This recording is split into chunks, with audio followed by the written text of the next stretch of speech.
Okay, folks, welcome back. Welcome back to Armor Heaven here. I don't know. So we got this M1139. I actually foregoed. I forewent.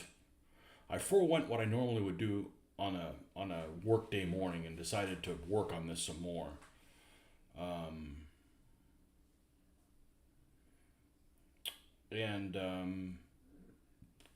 we're almost to the point where we got to put markings on it, or almost to the point where I'm going to set it aside till I read some more of the history, then decide which markings I'm going to put on it. So, anyhow, we'll probably hand paint those. This fan plugged in? It's funny, the other day I was saying, man, it's really cold in here, and today it's like really warm. The pattern is there's no pattern. Let's see where this plug is. Plug this into the computer. Is this tiny little desk fan with just enough air movement.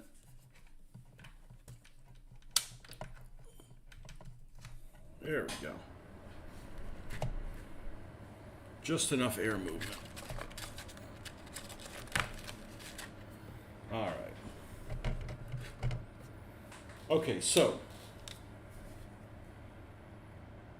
yeah, this thing is we got to paint some tools on here. As a matter of fact, let's go ahead and do that. We know we got to do that anyways.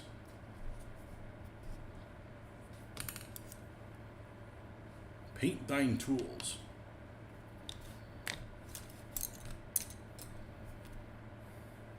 It's later than 8 o'clock. I'd like to start at 8 at the latest, but it's kind of a hard sell on Wednesday. Wednesday is the day I don't get to decide of when I get to leave work.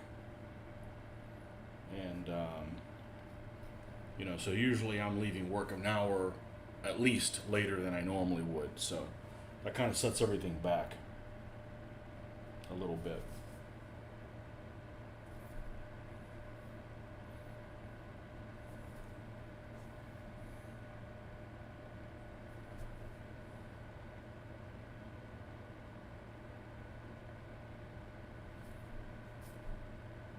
That little bubble come from?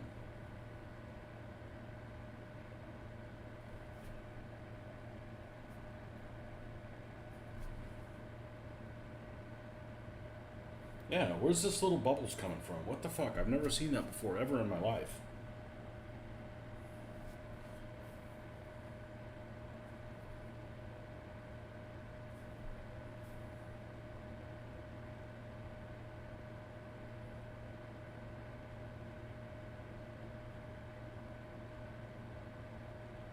This is some kind of breaker bar.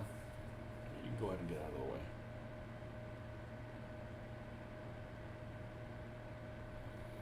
I don't encounter issues painting. I'm pretty used to not encountering any issues.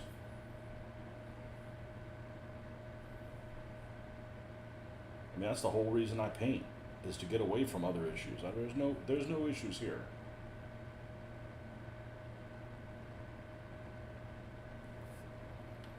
Okay, so that's done, and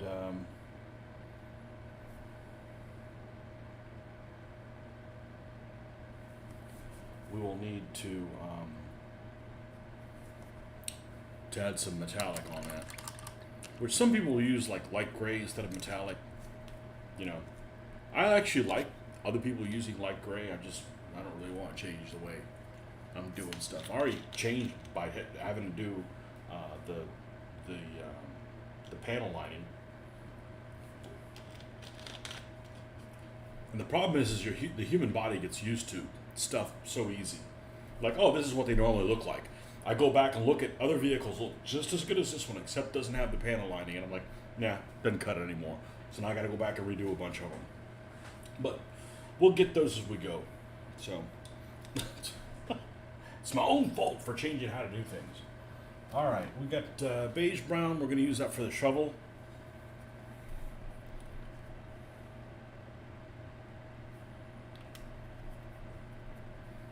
And I think the color on this, I'm pretty happy with this color for the Italians.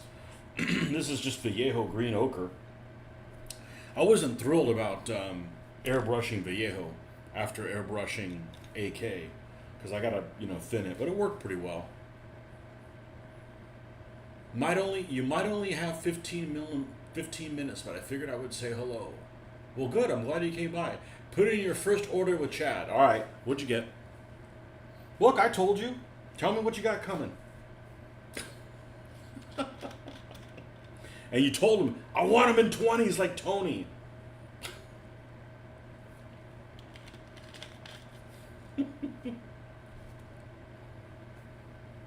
What'd you get? Did you get stuff that was available by somebody else? See, I didn't. Other than the A13, everything else I got, I didn't already have. I need 4 or 6 A13s for that one scenario.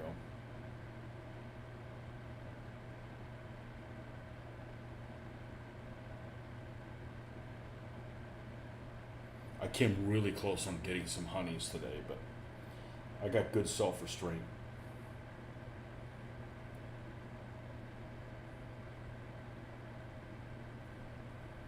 And I'm going to hold off on putting a commander in these things,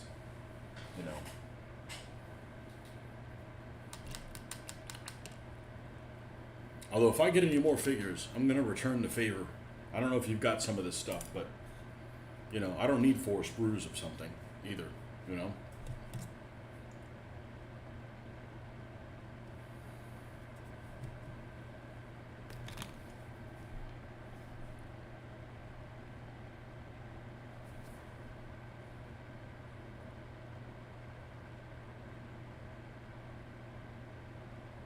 He actually messaged me and wanted to know if I was going to be on tonight. I'm like, I'm planning on it. I don't know what time I can get here. Wednesday's kind of difficult for me. Usually off to a late start on Wednesday. Not by choice. If it was by choice, I'd be here all the time. I wouldn't have left. I wouldn't have left. This is my happy place.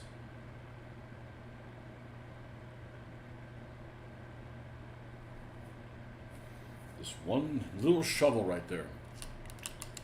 And this looks like the base of a radio antenna. I know these vehicles didn't have radios. Well, a few things from North Africa. Panzer II, Panzer III, Grant Mark II, and a couple of Italian items. Also got a Sherman Firefly, your first. Sexy Sherman, yeah.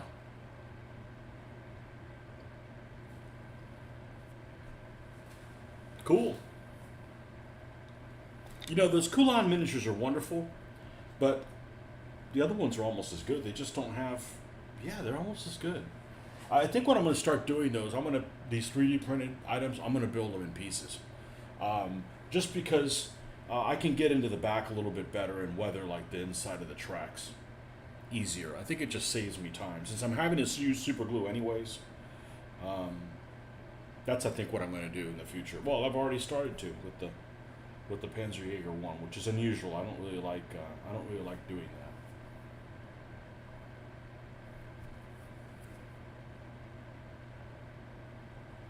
So this has the dark sand is the lightest color. I couldn't remember if when I did. Let me get my A13 out there. If I ended up using that pale sand as a dry brush on top of it, just lightly. We're talking ever so lightly.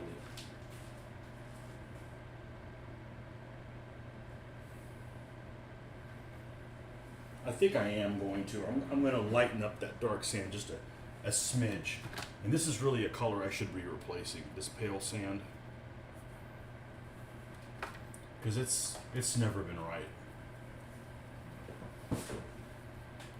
But and make sure it's got a little bit of yellow in it, because otherwise it's going to make it look like chalk.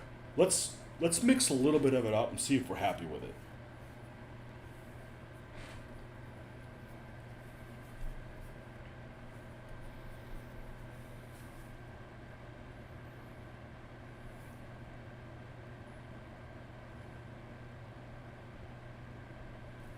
I hope Chad comes on here because I've got $1 million question for him. You hear that, Chad? Where are you?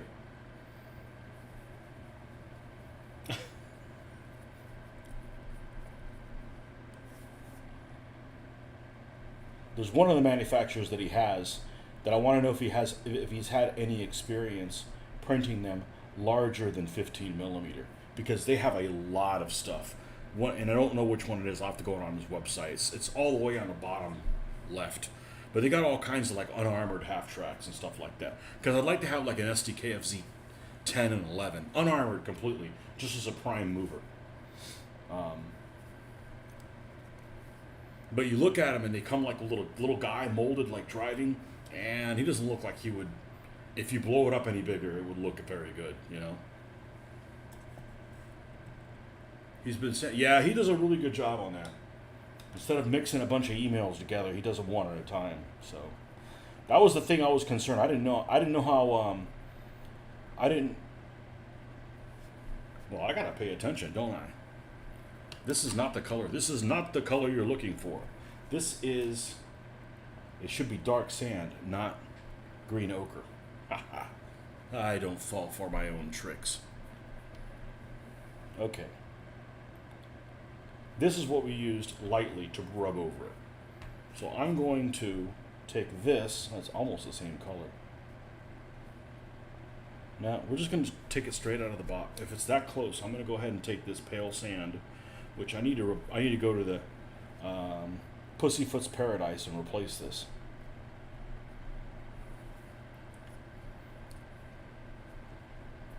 Gamerswiththinskins.org.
And this is the color I was actually thinking of putting over the track. Because the track only has one color on it right now. The track only has that dark sand.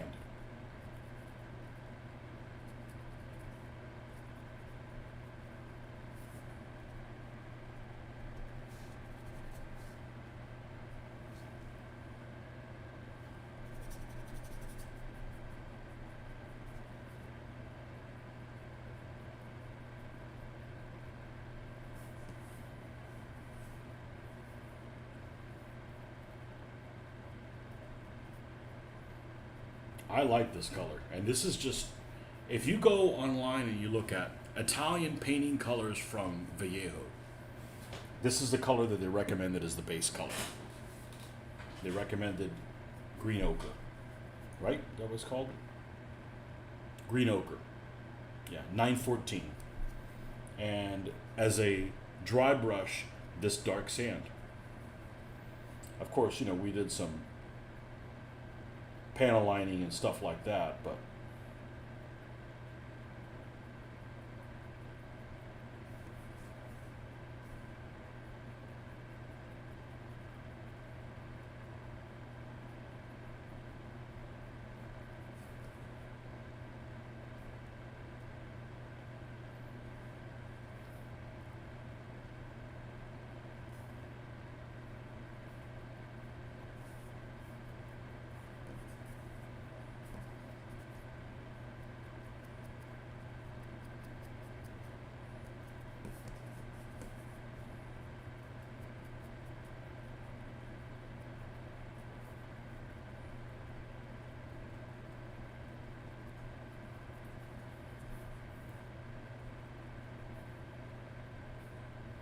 The only thing I don't like about this, if I have to complain about one thing, I don't mean the casting, like the job that I did.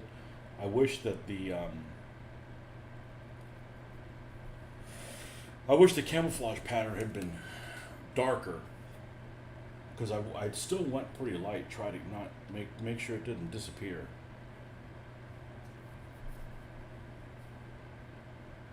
Let's do this top edge here.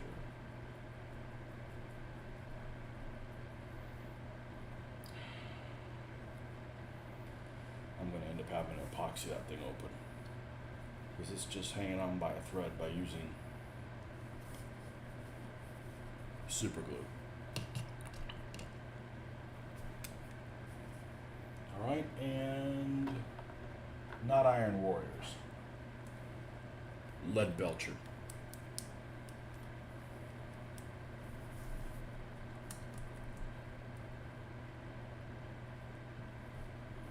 Sounds like the name of a boss in Diablo.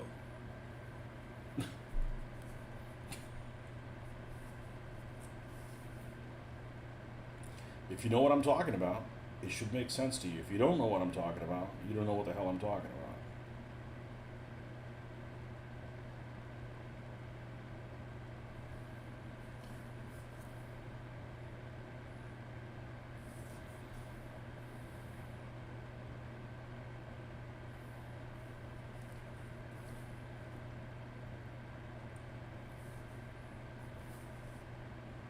Okay, this is as far as I'm going to go with this tank at this point. We're going to do markings on it. I'm going to read a little bit of history and read a little bit of scenarios before I decide what they're going to be. I know it's not going to have yellow markings, okay, because it's not going to stand out. It's not going to have white markings either. So it's either going to be red or it's going to be light blue, and I'm kind of leaning towards the light blue one, just because it adds a little something, I don't know what company that is, what light blue is, but that'd be something a little bit different. Currently painting some GIs for the Battle Valor purchase. Love the Sarge with a Thompson and a cigar in his mouth. I know you painted that one. Yep. Yeah, I wonder if it was inspired by what's his face. Well, he wasn't a Sarge in that. The guy on Bridge Too Far, who's really out of place. What's his name? Elliot Gould in Bridge Too Far. He belongs in a war movie like as much as I belong in a stoner movie.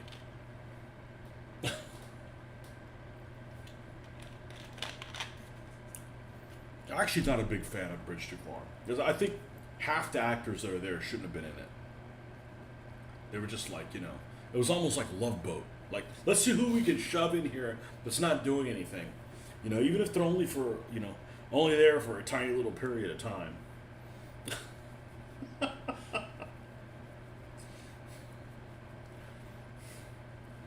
All right. Yeah, this looks pretty fucking good. This looks pretty. I'm really happy with that. I'm really happy with that. And we're going to tinker with the German one, because the German one needs a little bit more fading.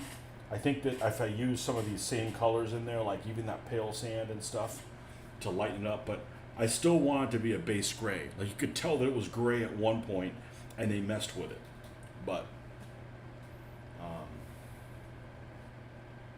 yeah. So, I got a problem with the Italians. Uh-oh. Got some bad Italian neighbors? No. And it's not a big problem, but it's just something to think about before I get started. And I don't know what I'm going to do about it yet. I really haven't done any research on it, which is what I'm about to do. So these Italians have, some of these guys that have cock feathers. Those guys are Bersaglieri. So think of them as Panzer Grenadiers. Okay? They're kind of eliter, So those guys wouldn't be mixed in the same group. So the question is, I can do two things. Just say fuck it and just paint them. Now, they look great with the cock feathers, don't get me wrong. But, so I can just paint them and just, so they're painted like Bersaglieri zippity-doo-dah. Or when not use them in the regular rifle squad. So to make that determination, I need to see how many of them I have. Okay? Hey, good evening, Chad. And I've got $1 million question for you. Um, 1, 2, 3, 4. 4, and they're all riflemen here. 5, 6, 7, 8, 9. Okay, so about half the figures are Bersaglieri. I think I'm just going to paint them as Bersaglieri and move on. I hope none of these guys have damn sandals on with socks. That's just like stupid. If you don't know what I'm talking about, well, then you didn't see my post that I made yesterday. Or was it today? Something like that. Yeah, these guys are super cool.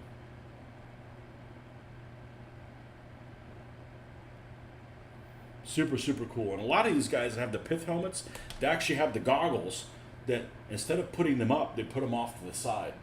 So they're looking this way, the pith helmets on the brim, and they're on the side of them. Really good detail. Nah, we'll just mix them in. Because literally, I went on Plastic Soldier Company and like, yeah, you gave me all the Italian figures I would have bought. You know, I wouldn't have bought any other man. I would have bought these guys.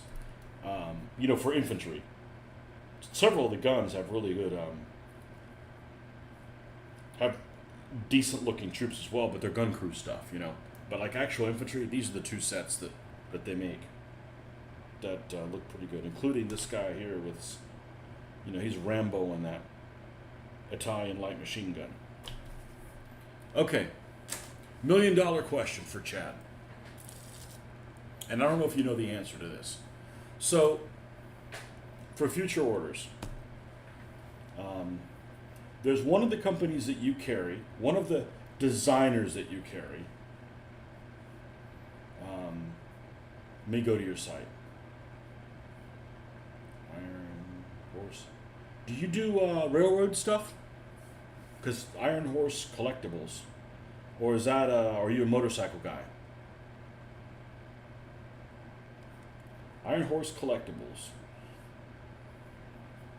If you go all the way to the Bergman collection, all the way down here in the bottom, tanks, vehicles, 100 scale, World War II modern vehicles, flames of war. So some of these guys have, and I'll use as an example. There's lots of examples of these things painted, but I don't think that they would scale up very well. If you look at something like an SDKFZ11, which is a very difficult model to find, it is just, I believe this is the half track that the 251s are based on. It looks pretty decent. It looks kind of basic. It almost looks Lego-ish in a way. But there's a guy cast in there, and based on the lack of resolution that person has, I have a feeling these may not scale well any larger.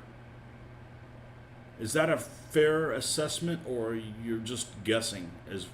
I assume you've probably printed some in this scale to begin with, but they look a little blocky. But that's a vehicle that's difficult to find. Or is that one of those that's probably better left for the smaller scales? Hold on one second, I have a visitor.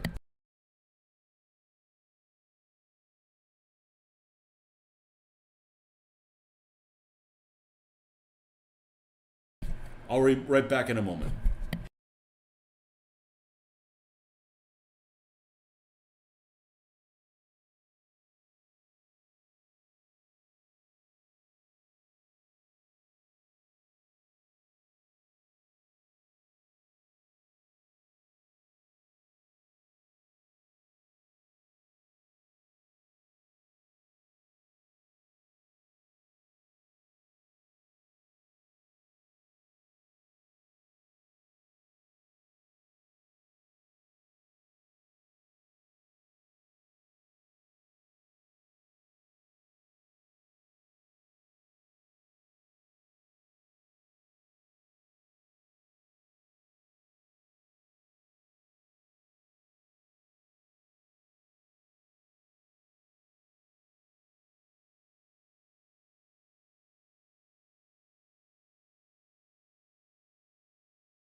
Okay, sorry about that. The wife is kind of taking a trip tomorrow, so we should have the weekend free, which means we'll be able to do that duel. I hope so. They can be upscaled, but the detail and comparison at Night Sky, Everness, Kulan, and Wargame 3 is not there. Okay.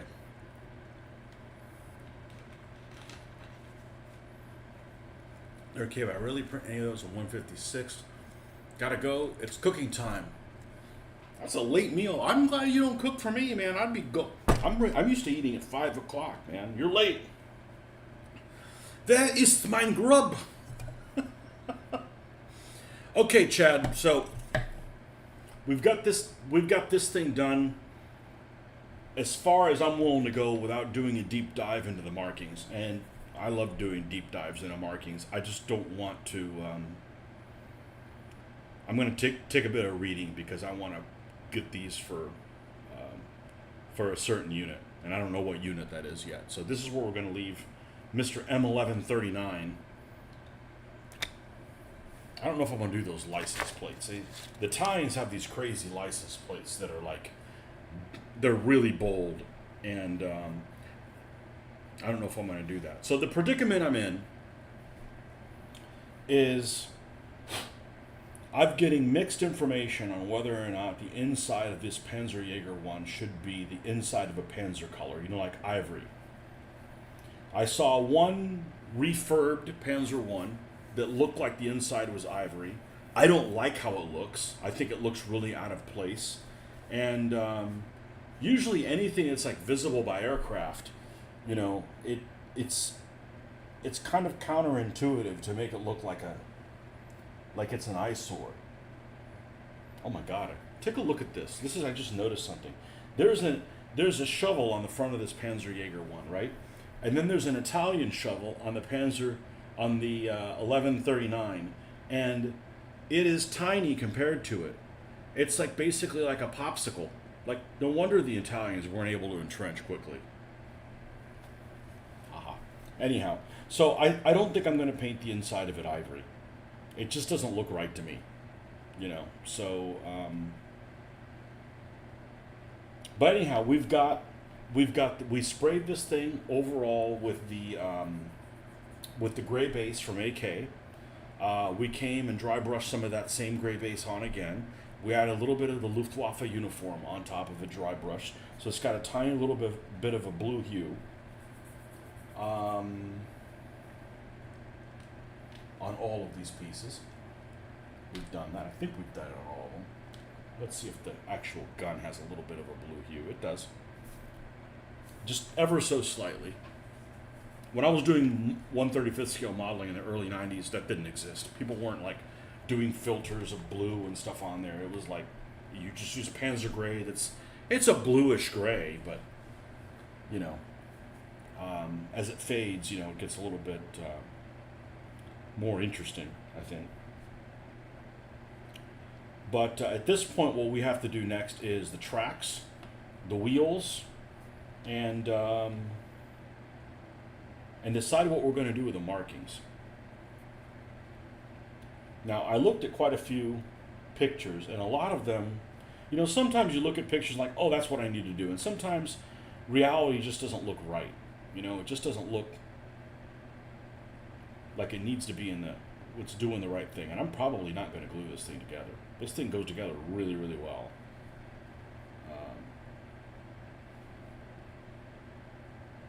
Really, really well. So, I'm not going to put a Balkan cross on here that goes over an edge. So normally they would be here on the superstructure and here on the superstructure. So, and I'm going to put one that doesn't have a black center. It looks like most of them that were in Barbarossa were just the outline of them. And as much as I want to put that frame, it looks like that frame is more for North Africa. There's like this frame that comes up and goes down. That's really more for North Africa. So we'll save that when we do some North African ones. But it is going to have this little happy little mesh thing that we already base colored it. We did... we kind of a mix, so we're going to dry brush that a little bit more, but that's what it's going to end up looking like. And I've got these little accoutrements that are going to go in here and get glued in place. But we're going to dry brush that before we get in there, and then we can't reach it. But this thing just has some insane detail. Just an insane amount of detail. So let's paint the black and the tracks on this, and then we can go and try to figure out what kind of numbering system we're going to do on this.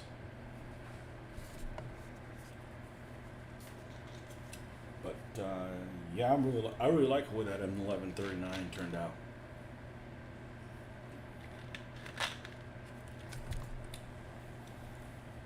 Okay, let's get this. Let's get some black. Let's get a little bit of water. Let's get a brush that's not massive. This one should do just fine. Now, I don't use expensive brushes. These are Hobby Lobby, 40% off, synthetic sable or whatever the hell they're called. And they're good enough for me. Printing the Coulon Panzerjäger 135th right now. So looking forward to seeing how I progress in this paint job. So I found a scenario in reading about this. I don't know if you listened to that episode, where a Panzerjäger 1 encountered a BT-7 in Barbarossa in like August 1941. And the BT-7 made an attempt to ram the Panzerjäger 1. And we're going to replay that scenario this weekend. And that sounds stupid to just have one vehicle versus one vehicle, but the rules I play are really anal retentive. So that's what we're going to start with. I've actually never used vehicles in them. So I don't want to bite off more than I can chew. And if you can't do one vehicle versus one vehicle, well then what can you do? So I just happened to come across that. I'm like, oh, perfect, the BT-7, we just built one, and a Panzerjäger 1, we're building that. We're going to do a showdown. So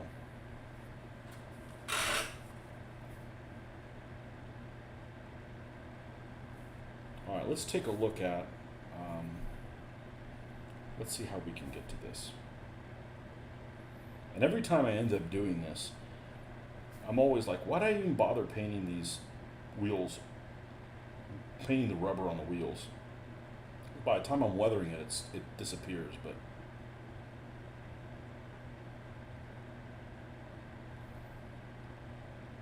if you don't paint it, you feel like it's noticeable that you didn't do it.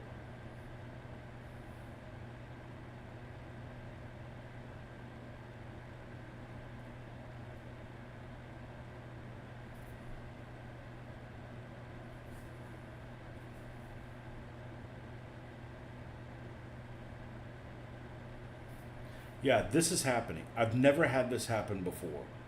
I don't know what it is with this brush. Like, I get like these bubbles that are happening in the middle of the painting. That's never happened to me before. Almost like it's got soap or something. There's no soap in this water.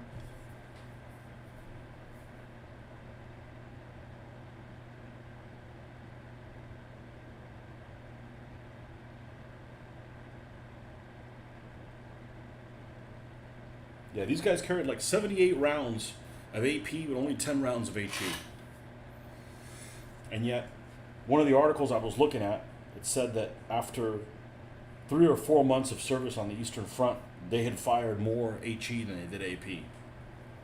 So, 47 millimeter HE is not very powerful. I mean, they were even saying that the 50 millimeter was substandard, burst radius kind of stuff, but 47 would be even worse.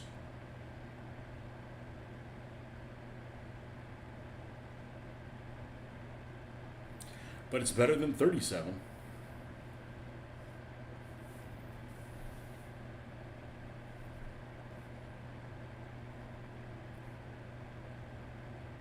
But I'm not going to paint the interior ivory. It just doesn't look right to my eye.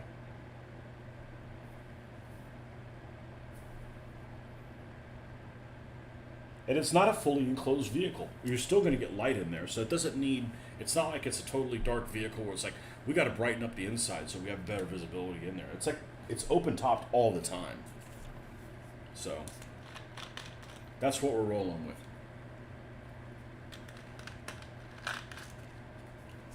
Same thing with the Martyrs I have.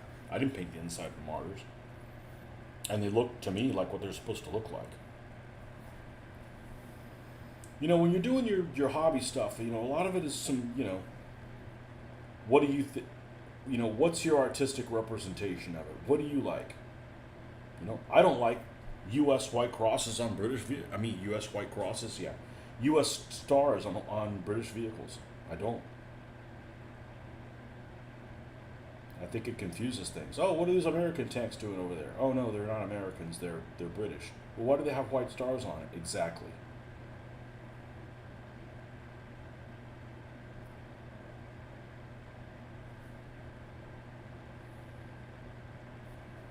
I'm not going to do the backside. I don't think the backside's going to be visible. I don't do it on any other vehicles. But I actually like these tracks a lot. They have a little bit of flex of which way they can go for fit. So I think this should work wonderfully.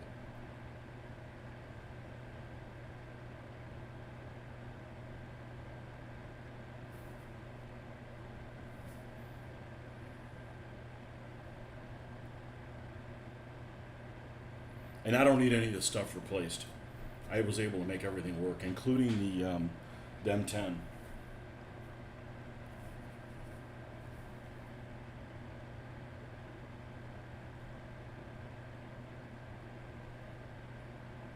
We'll save the miracles for when we really need them.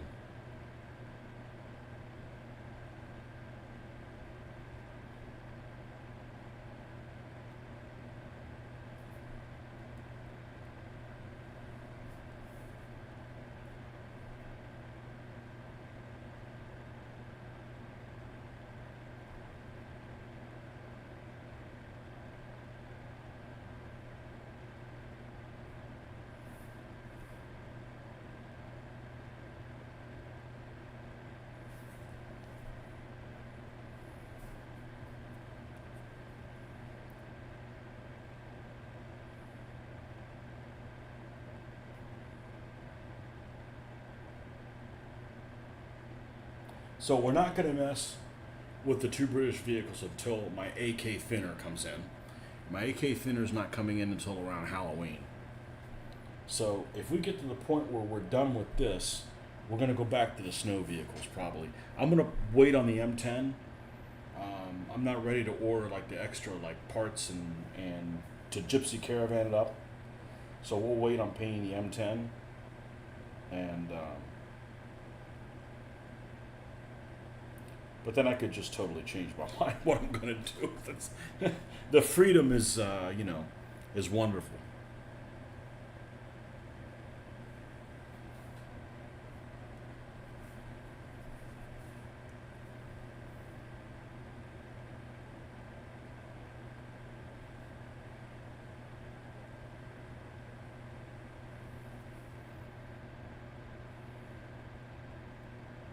Okay, and I've got a couple little cobwebs here that I got to deal with.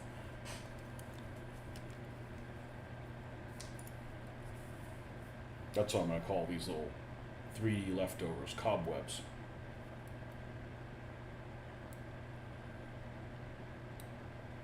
And I've been a lot more comfortable doing this with the tweezers than I have been with an X-Acto knife, because the X-Acto knife I don't want to ding something up trying to get these cobwebs out.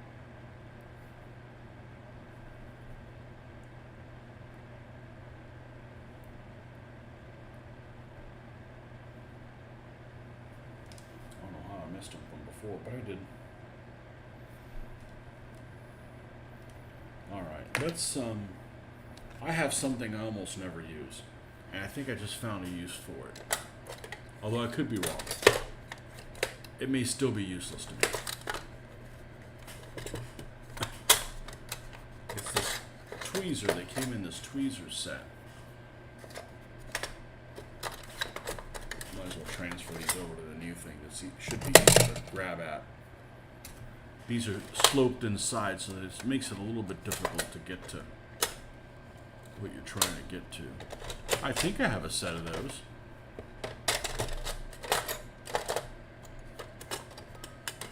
You know, one of those that lock and they stay open. They don't have a ton of pressure, but I need to make sure they don't, because we don't want to damage any of this stuff. Well, I'll be damned. I don't know where the hell they are. Well, okay. So we're not going to worry about them then. We're just going to use these. So that I can try to not get all the paint all over myself. Let's get my preferred base color for tracks that I like to use, which used to be called SS Camo Black. Now it's called German Camo Black Brown. Must be a color for from the P. Dot camo or something like that for the SS. Or as I like to call it, damn near black. Because it is, it's almost pure black. Just a little bit of a brownness to it. Alright, let's see if we can get, where do we need to get? We need to get underneath here. Yeah. I know what brush we want. We want this one. Right. And we're gonna need a little bit of water. Make sure everything's working properly.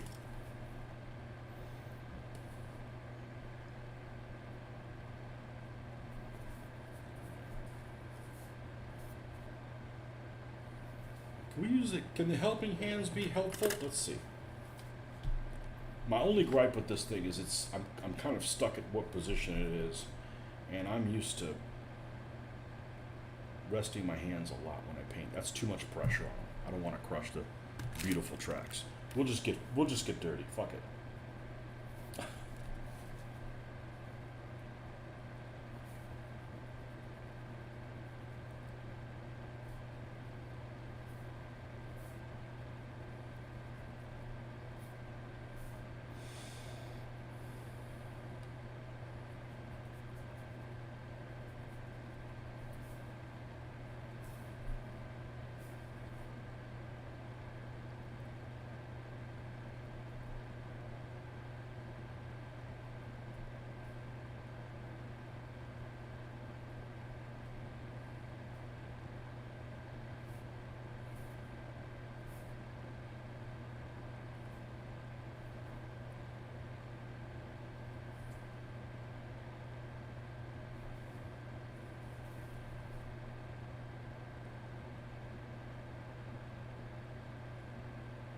And I know you haven't been on this channel much long, Chad, but my greatest discovery is this right here. Use this to clean your hands. Takes all the acrylic paint right off of brushes too. It's pretty amazing.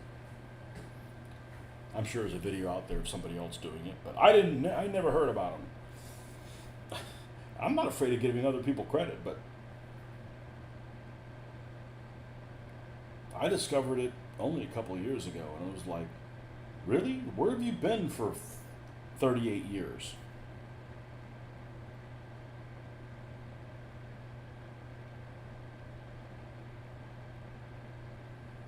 Won't work with enamels, but I don't use enamels. It's not 1982 anymore. And there's still people that swear by enamels. I'm like, yeah, no, I'm cleaning my airbrush for free, or my paintbrushes for free. I'm not buying thinner. Only thing I use with thinner is the lacquer that I put on the figures. I put like a hard matte lacquer, whatever it's called, the clear coat on it. I use the Tester's one that's brush on. Well, you got to clean your brush after you do that. That's the only non-acrylic thing that I use.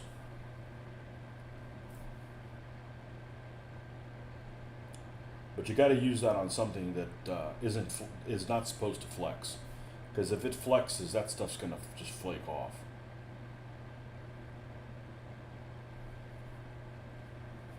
All right, so we did the outside. Let's do what's visible here.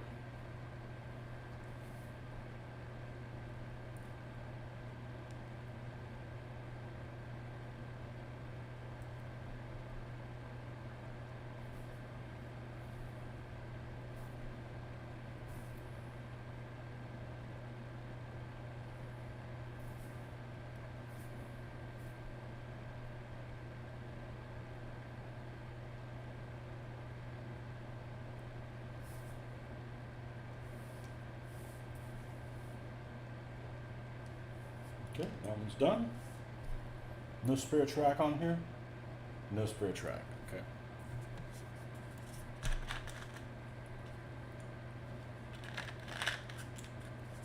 many folks are on here? I'm going to say 4. Nope. I was optimistic. Not that many people want to see paint dry today.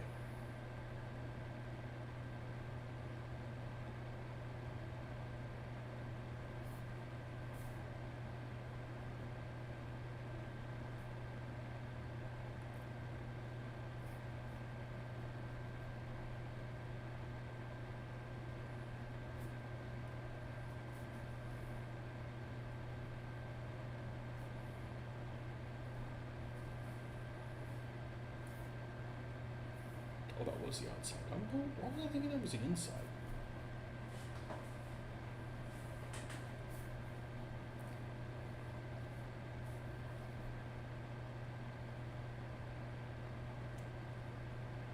Well, today I got my first sign that I'm older than I think I am.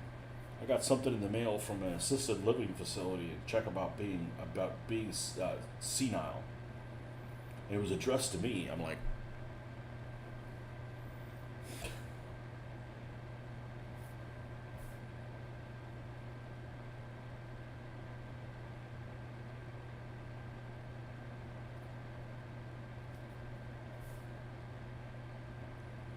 I'm not there yet. We've got stuff to paint.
Okay, that just needs to be dry brush whenever that's dry.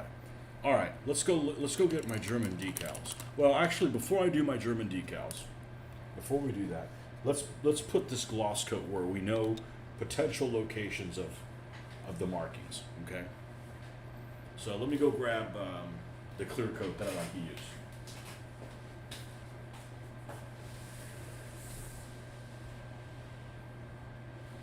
As soon as I find it. Oh, did I move it where it was supposed to go? I got so used to it being in the wrong place.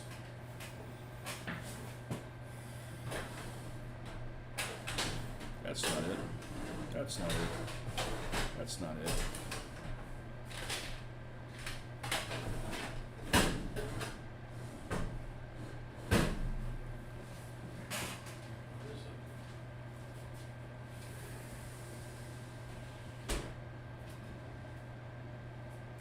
Ha! One of these days this is going to spill and I'm going to have a mess to clean up, but it's going to smell good. Pledge Floor Care. I've been really happy with this. And I don't know whether this is still available anymore, but this is a water-based, quick dry, gloss acrylic that smells nice, actually. What does it smell like? God, like, it's almost fruity. It almost smells like an orange Julius. You ever had an orange Julius? You know what I'm talking about? It smells like that. That's a good smell, as far as I'm concerned. So let's take a brush that doesn't have a lot of crap on it.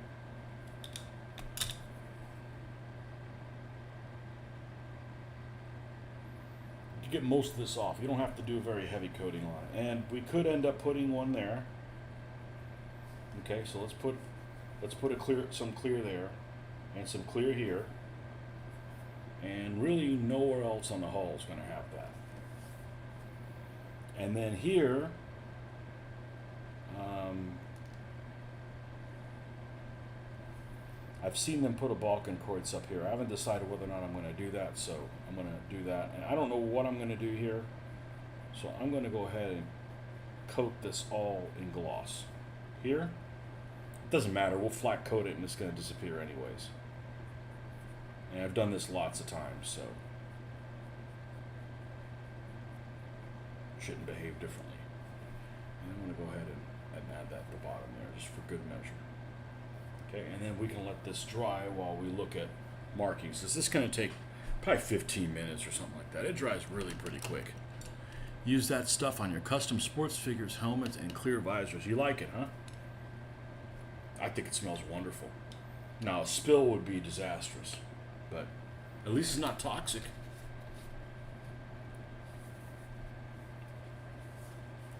I see your little logo you got. You're a Packers fan, just like Mitch. I never cared for the Packers.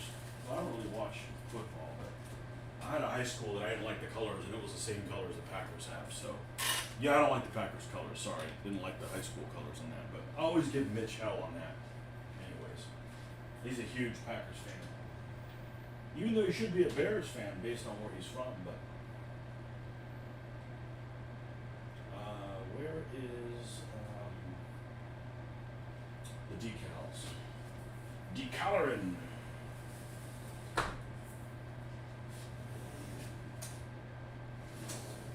We got a lot of German decals. A lot. The number, if I put a number on this, I'm probably going to hand paint. I don't think I'm going to have the correct thing for the numbers. This is Allied Stars.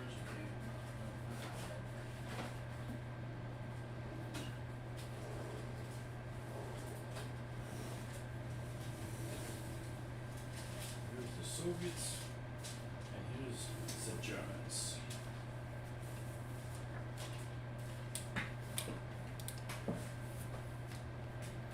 Yes, you're originally from Wisconsin, the land of cheese curds. Yum. All right, let me clear off a space here. Black, white, Hoofwaffe uniform.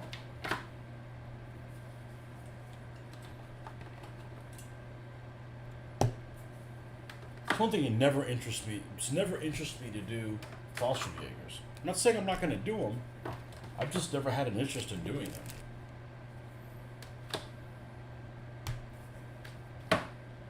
Goering's little bitches. Doesn't exactly make me want to do them, especially if you refer to them like that.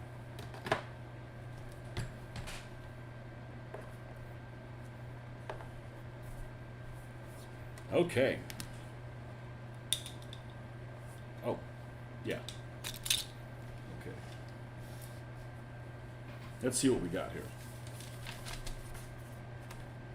These are itty bitty numerals.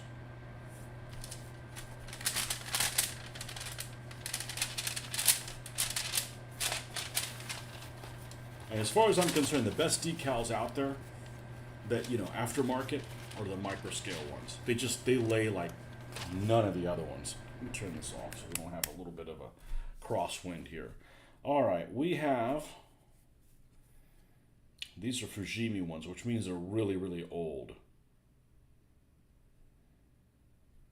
Let's not do that. Oh, I actually have some Africa Core ones. I didn't realize that. With tiny little crooked spiders. Okay. Nope. No, here's a 3 for the Panzer 3L. Okay, this is what we want. These are actually pretty good too. They're Skytrex ones. So we want these hollow cross ones. I'll see if there's other hollow cross ones for that. Definitely want to use those. These are Pettinghaus, which is German for crap. Don't ever buy Pettinghaus decals. They're terrible.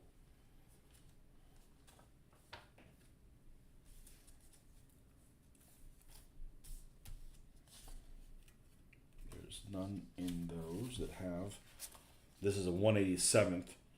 that I haven't even broken them into. I figured I needed this for smaller vehicles, but haven't touched them yet. These are the ones from Rodin, but they don't have any transparent crosses. I actually prefer the ones that have the black center, but it's to mix it up a little bit.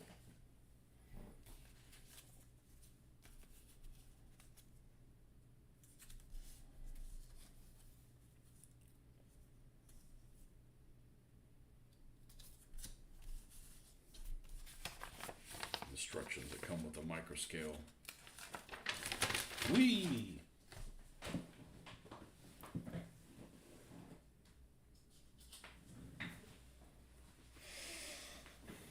Yeah, I don't actually want to rush this too much, because the more that dries, and I bet if you read the instructions, it's gotta dry for 24 hours. I'm not waiting 24 hours. That's, ain't nobody got time for that. We got some more crooked spiders here.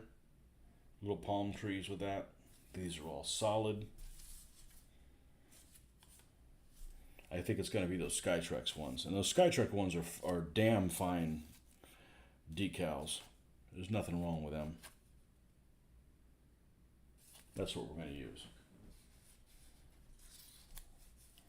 And one of you guys actually took me up on ordering the ones from District Miniatures. I forget which one it was.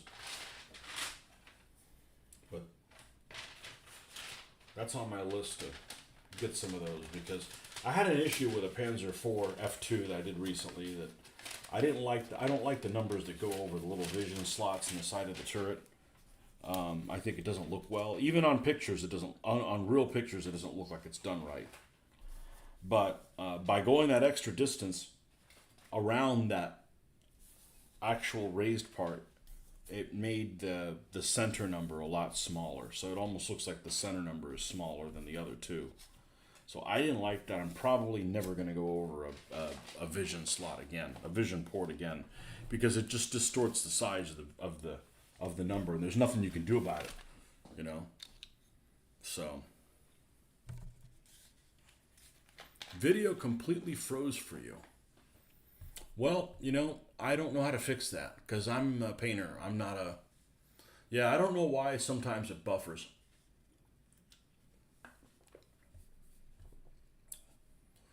Yeah, maybe it's running a little bit. Skip frames detected.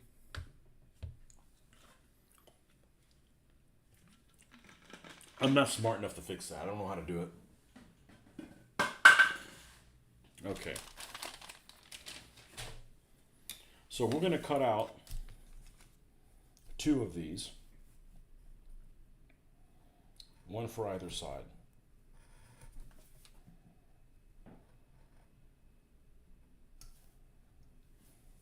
And are these individual, or is it the whole sheet? It is the whole sheet. Well, that's a shame. I prefer them to be individual. Meaning both of these are all on the same decal. So I'm going to do something I really dislike doing, but I'm going to do it anyways. And that's using a cutting board to actually cut on it.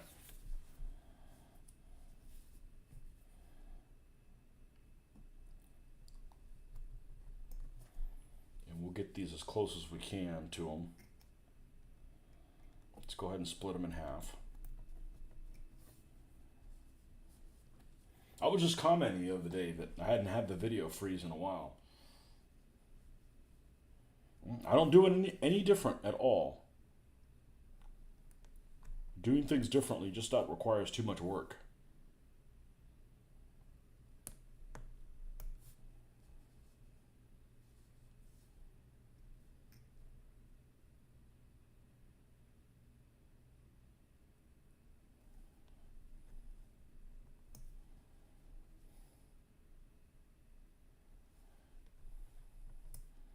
Okay, there's one.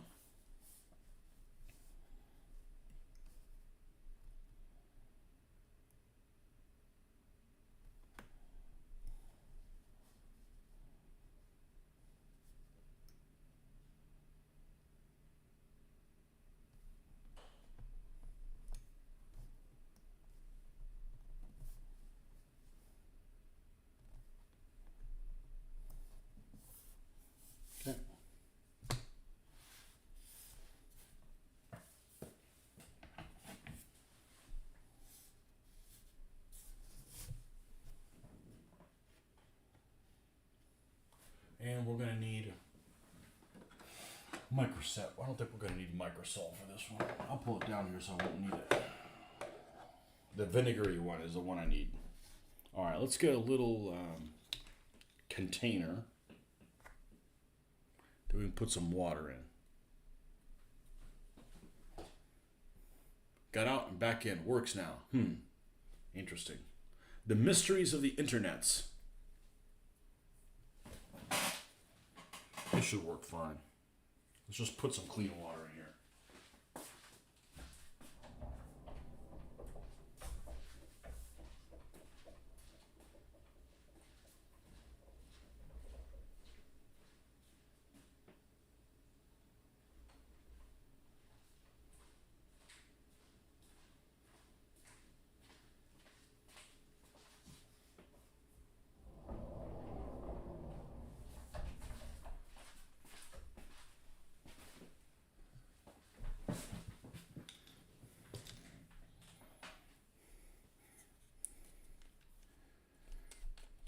And I don't know if the microset makes that much of a difference. The thing that makes a huge difference is the gloss coat.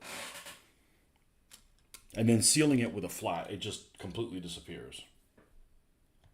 So, all right, let's check for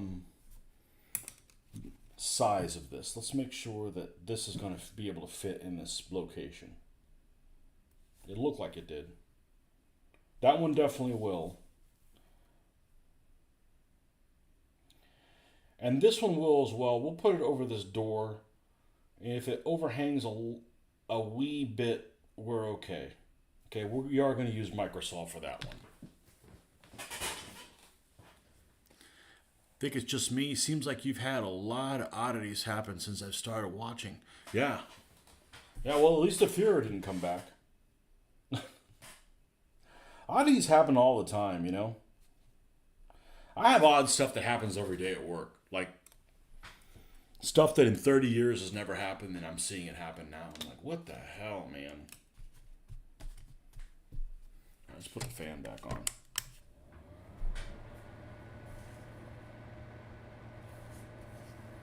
All right, so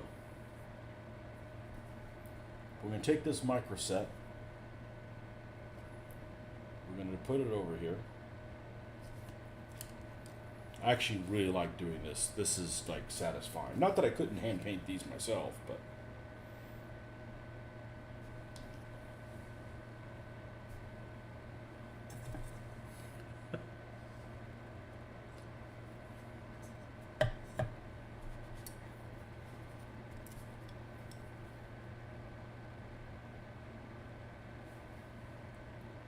this is a vehicle that would look good with one of those crooked spider flags for identification on the back. I have a bunch that I printed, but we won't show them on this video. Because then you run into problems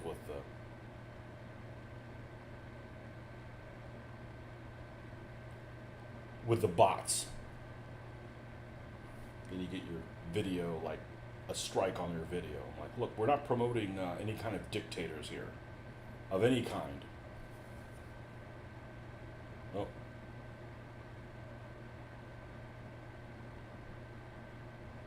I don't think that's happened to me before either. This just fold on itself? That's never happened before. Okay, well, I bet you I can unfold it.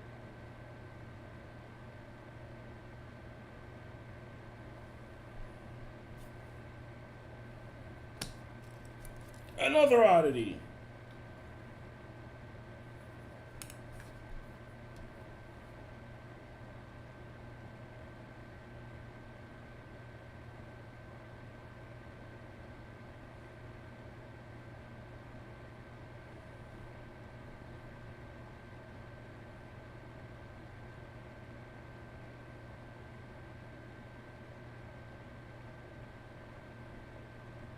Okay, well, we're going to try to salvage you. Float away there. I've never had that happen before on any decal. Must be that Chad factor.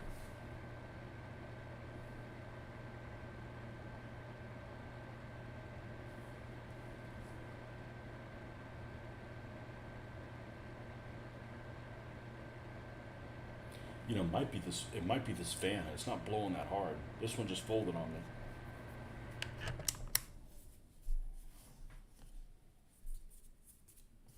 Well, that's what my channel's known for. We make mistakes, and hopefully we try to fix them. I don't give up easy.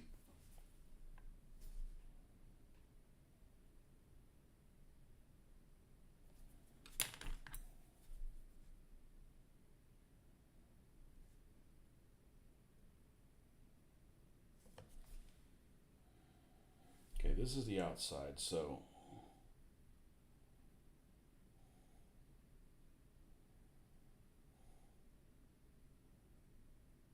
we had you.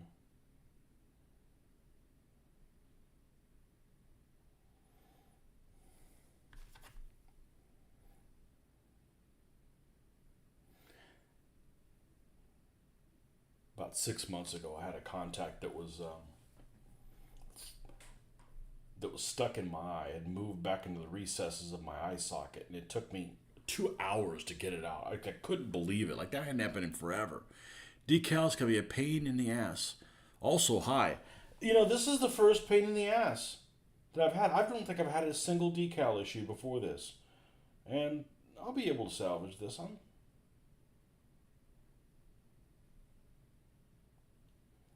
Some of it might have been because I actually cut it as small as I wanted it to be. I don't know.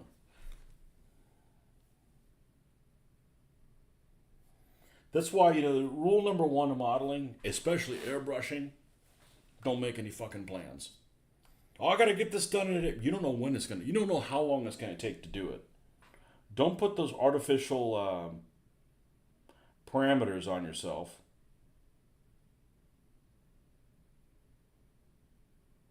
All right, let's think outside the box. All right, let's try putting microset. Not microsol. That would be a problem. Let's try doing microset. It's a little bit more looby.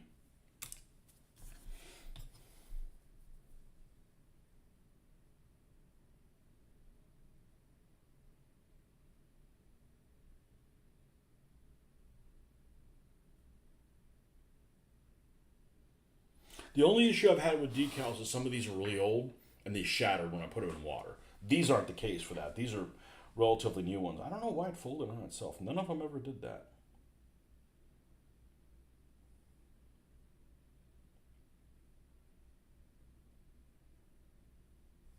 All right. I'm going to put you back in the water. Let's look at this other one that's been sitting here for a while. I'm not giving up that easy. Oh, we had you. We had you.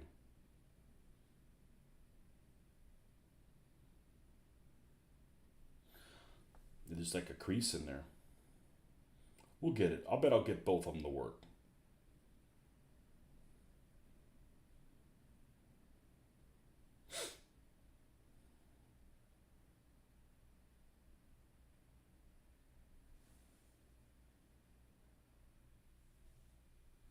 Man, it's like folded in half like a paper airplane. Okay. We got it unfolded. If you give up, the fucking decal wins. No. You're an asshole and you're going down.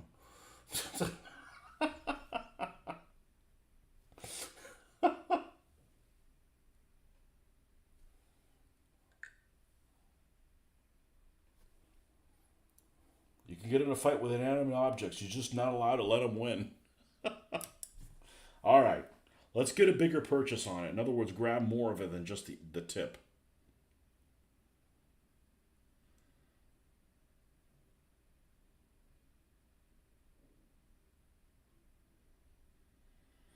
Oh, it's not liking this at all.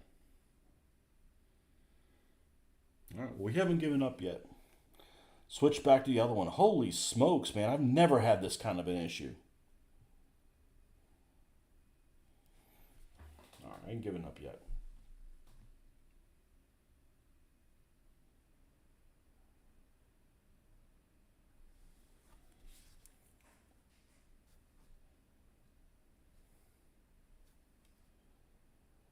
It folded itself perfectly. It's like snap shut right in the middle. Need to reset your router. Internet is being butt tonight. Yeah, I don't know. It'll work fine, and all I can tell you is I don't do anything different.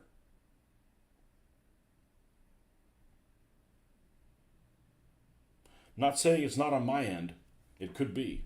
I'm just not smart enough to fix it. You know what, though? Those people that are smart enough to fix that, they can't paint worth a shit. And they really won't be able to get this decal thing working, so.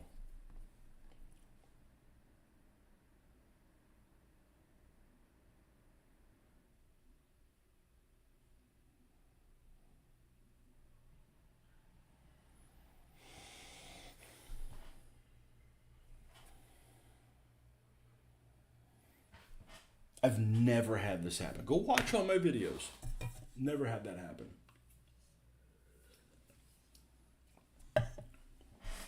All right. We're still not giving up yet. I'll give it 5 minutes to get one of these off. If not, we'll just cut out another one. I hate having them go to waste, but...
God, I'm dying here. I'm so used to having air circulation.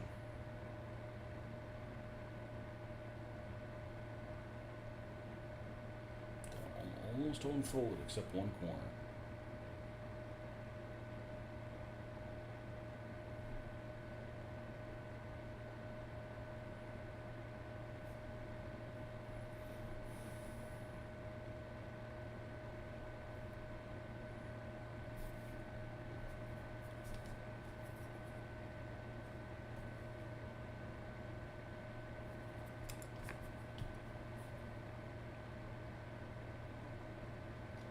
Yeah, as soon as you pick it up, it just...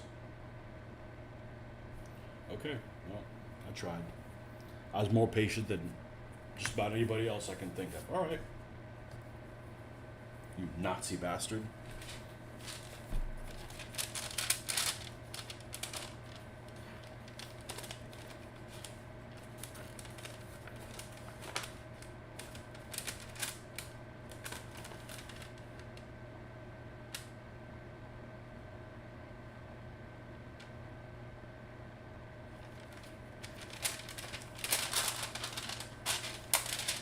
I did put them back in here, didn't I? Nope. Nope. Nope.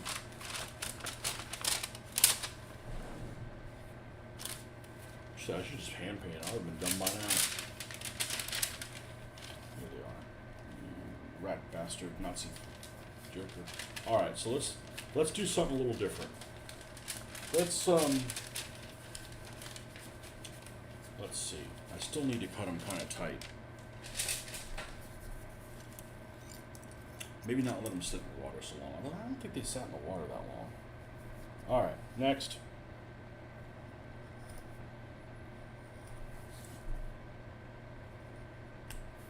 A bad day of modeling is still better than a good day at work.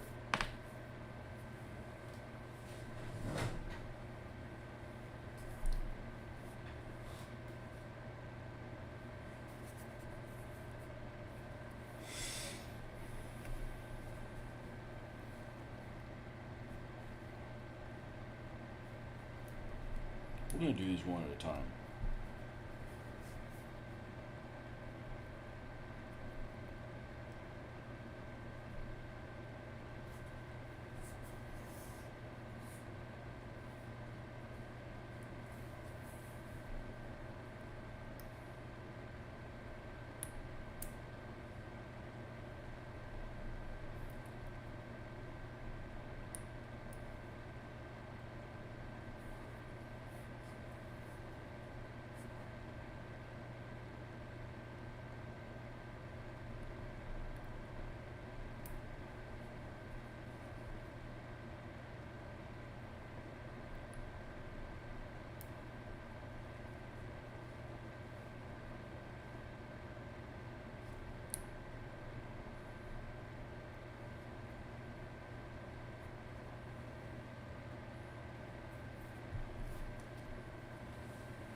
we're going to put it up against it and brush it off, which is something I've never felt the need to have to do.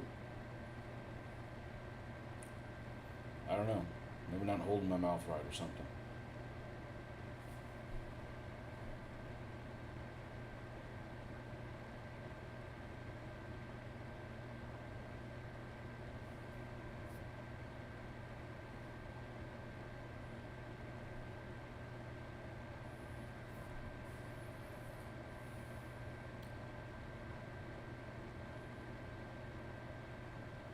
But yeah, having some idea where it's like, man, I gotta get this done. I got like 1 hour to get this, like creating that extra stress.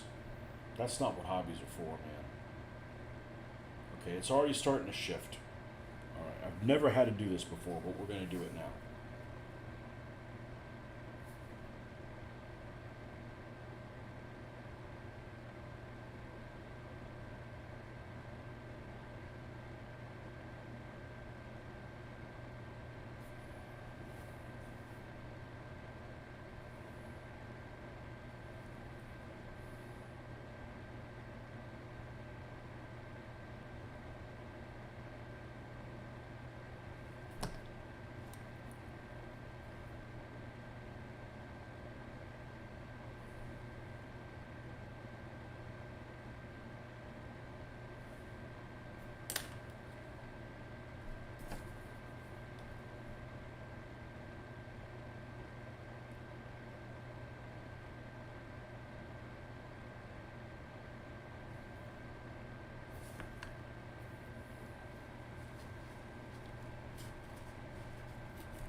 All right, now put the other one in there.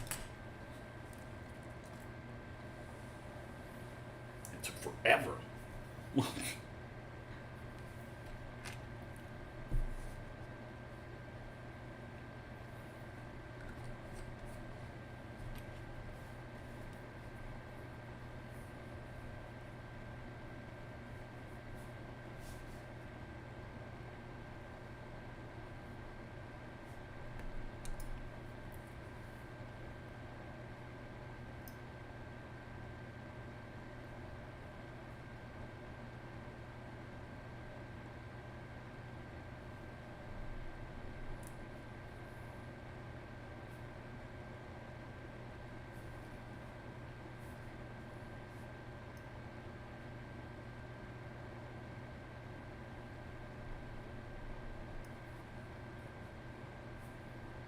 'Cause honestly, if you needed to paint these by hand, the easiest way to do it, like if you wanted just to have like hollowed uh, crosses, is just paint them white solid, and then go in when you're done afterwards and paint the gray centers. That's a lot easier to do it that way. I had to do it on a couple of Panzer threes that the superstructure just wasn't tall enough to accommodate any of the crosses. So I had to hand paint them.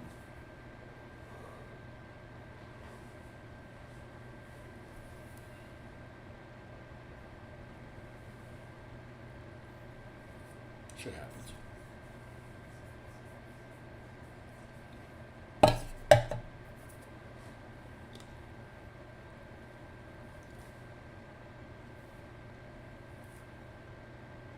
Four quiet viewers.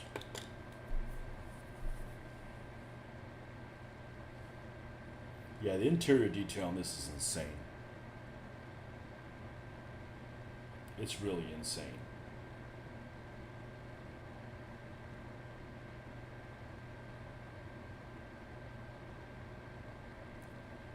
It has the lights and it has the wires that go to the lights. Good stuff, man. See, these models are so good. I'm like, okay, I gotta paint better. I gotta kick it up a notch. Still not okay.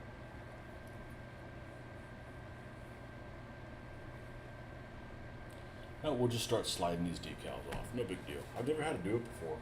As soon as it came up, it like completely like it was creased from before. That's weird. Huh. Call it lucky that it hadn't happened to me sooner.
All right.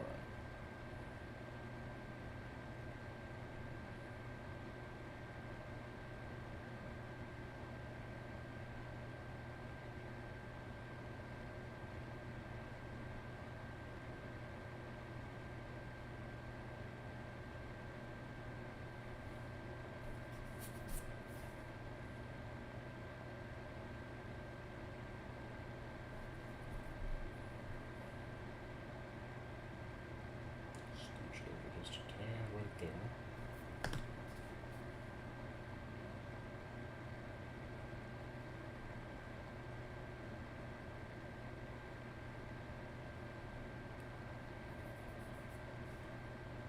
That looks pretty good.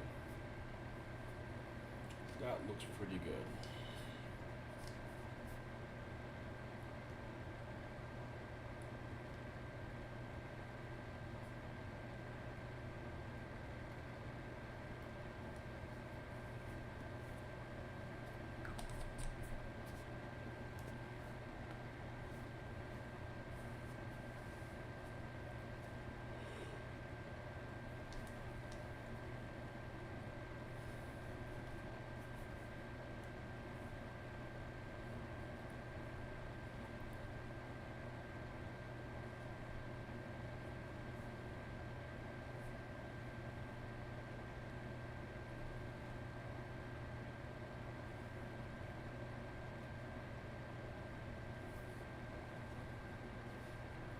And we're going to have some kind of a number up here. Well, this one on this side is going to be covered over.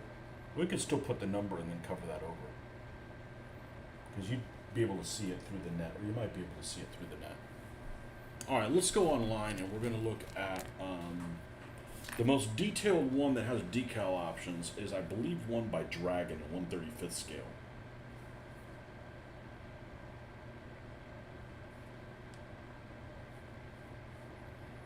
So if we're going to go to ScaleMates, see if I can do this the quick way. I'm going to go ScaleMates, Dragon, Panzer, Jaeger, 1.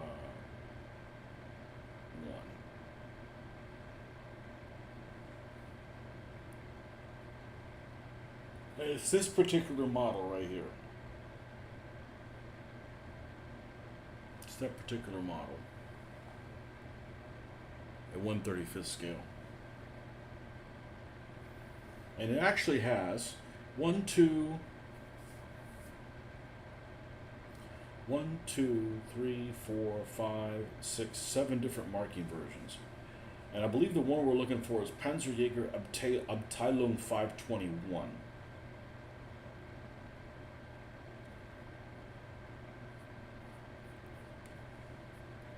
Well, if you go out here and download the instructions, oh, we're download again. Yeah, there it is. You can go all the way down here to the bottom. It'll actually show you all the different instruction manuals. So if we go to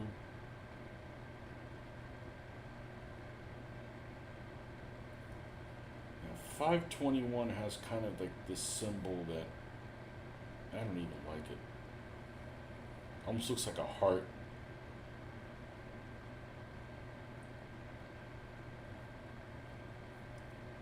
But now there's no markings on it. Like there's no like number for it. No number of a unit. So we don't want to do that. We don't want to like come up with one that has no number.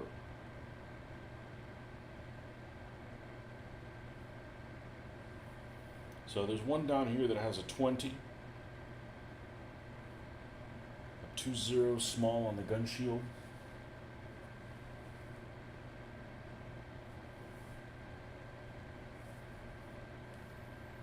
It's right above the cross here.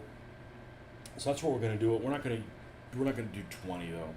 We're going to do. I don't have numbers that are that small. Otherwise, I use a decal for them. I don't think I did. Let me look through here again because Germans actually have some of the. Those are infantry divisions.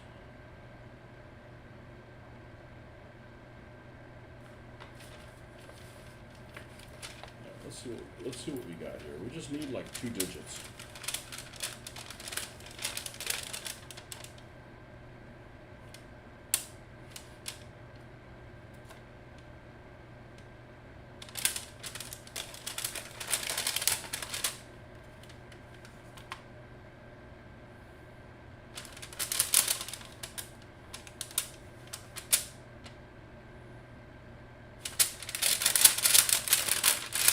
Well, that's a happy sound. Not.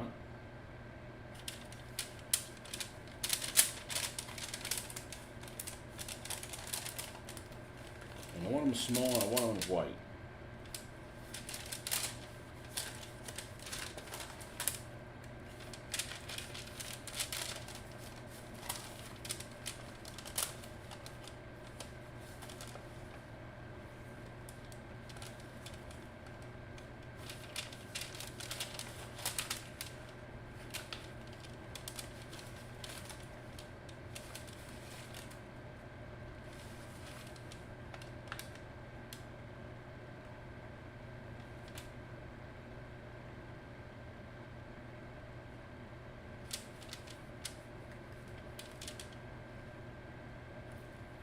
Well, here's a leftover. This is from the. I'm left over with a 614 and a 602 with nothing else that's going to go with it. If I forego putting one on the other side because it's underneath this net, I can take that 614 and make it 14 and just put it there. I don't have anything to lose. I don't have a use for a lone 614 by itself. Let's do that.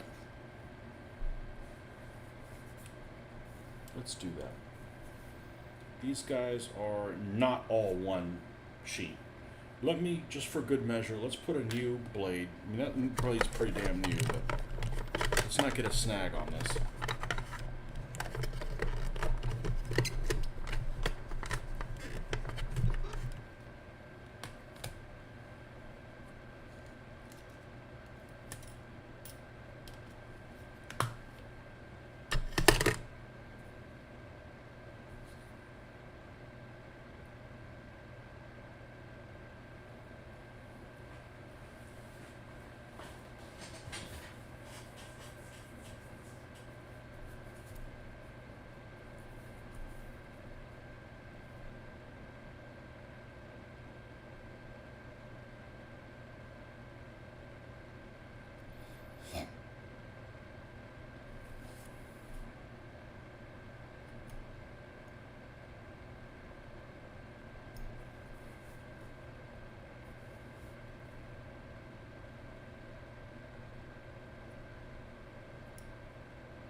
The size of this is right.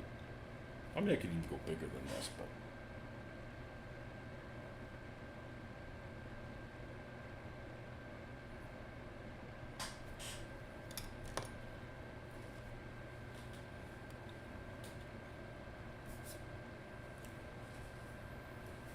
I need to get some of those district miniatures think that's what I'm going to do next time I do I got to do one of those numbers that go across the vision sight on the side of a Panzer IV or a Panzer III. I'm going to get some of those equivalent decals, but in 15 millimeter. So they're a little bit smaller, but they'll be the same style. So I think that's what I'm going to need to do.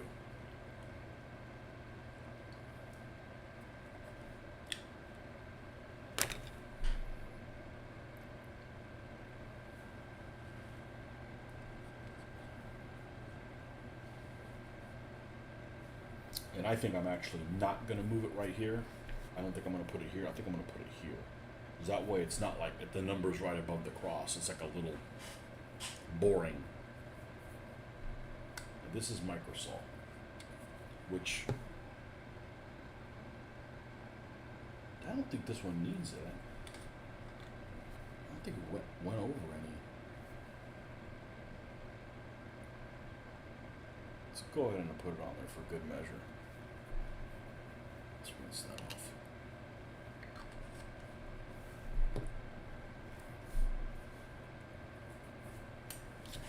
Alright, don't be sliding on me now, dude. Scooch it off the end, the bottom. Okay, good. Let's open this up.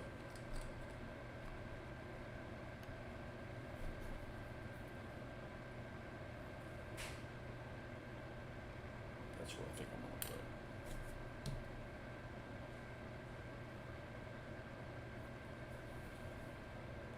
Let's just take the little gun shield away.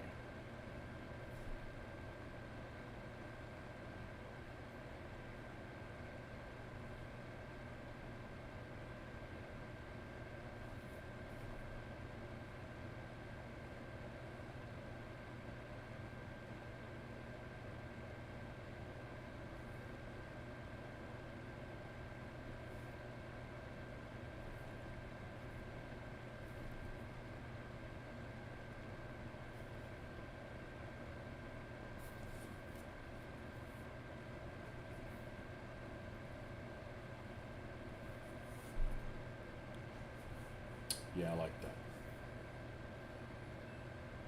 I like that right there. It's probably the perfect spot for it. Let's make sure it's not crick-crocked.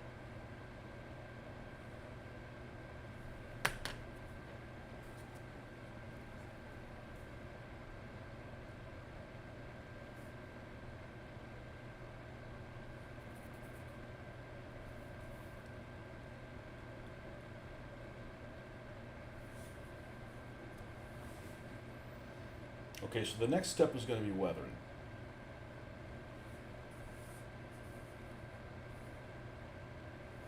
And this will end up getting a different dry brush color on top of it. The little net.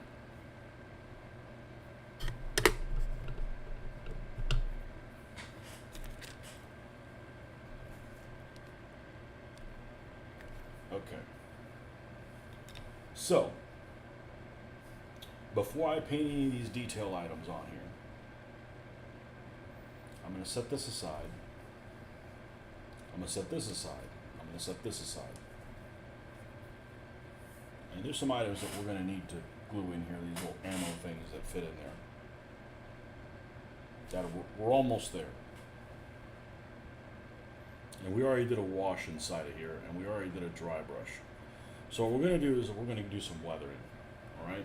And for that, let's get our two culprits here that I like to use for temperate zone stuff, which is US Field Drab and Iraqi Sand.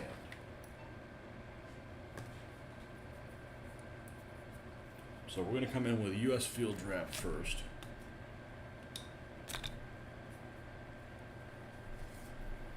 And I don't like to do this really heavily. I still want to tell that it was a gray vehicle.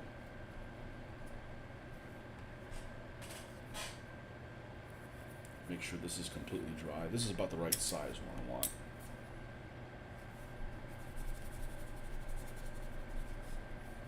And we're going to come in and do it in the running gear area first.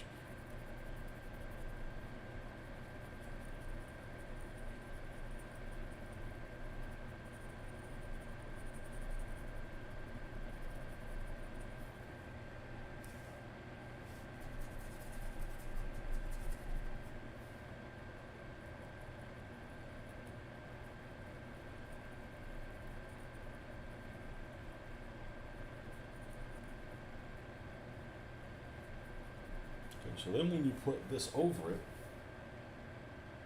you got that whole area in the back that's been weathered. All right, now that we've done that, we'll go and do this on the same side. We're going to go over the tracks.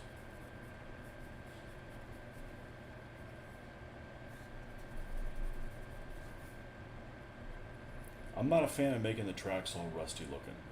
They are rusty. The problem is that they're going to pick up dirt and be like brown, really dark brown rusty. Because these German tracks didn't have any rubber parts on them. They're all metal.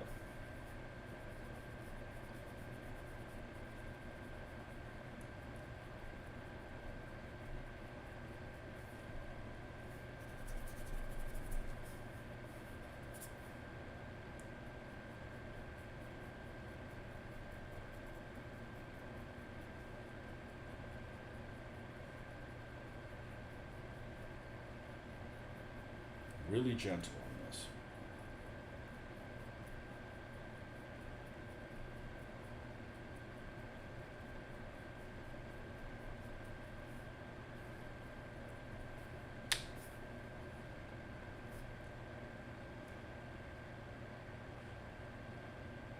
And you can't go crazy because remember, we're still going to have to do Iraqi sand on it. So you don't want to like go full hog on this and then like, oh man, I gotta weather it more. Yeah, you gotta leave space for Iraqi sand to be on there.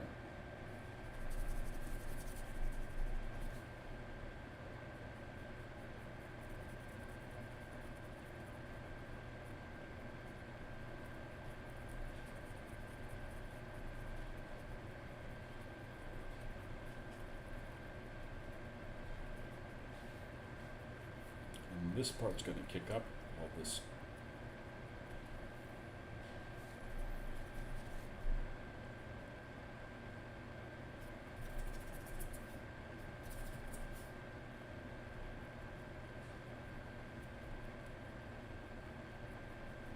Dirt and shit.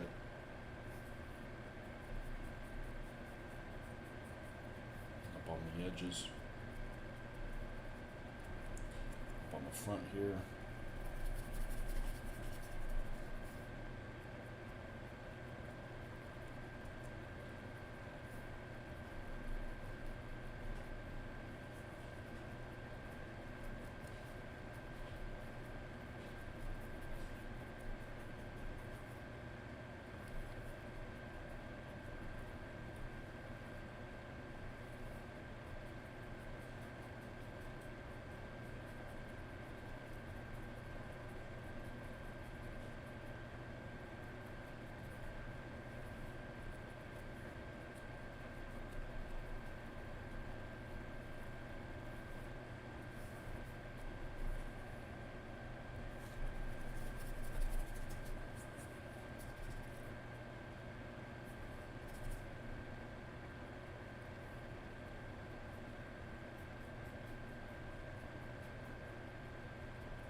And then of course in here,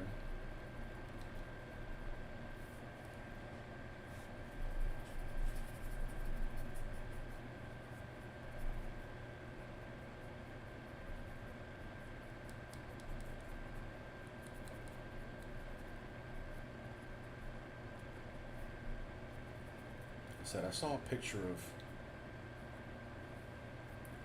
a refurbished Panzerjäger one, like modern, like painted, and the inside was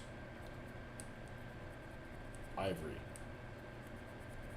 And I just don't think, with it being an open top vehicle, there's going to be light that's going to get in there. So, and it doesn't look right to me. It looks weird. Like something's going on that just doesn't make any sense. So, just my artistic license, I guess.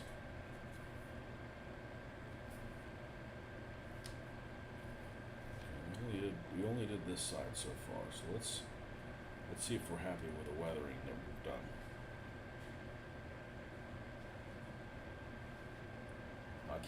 I can't wait to paint a little headlights. I love painting headlights.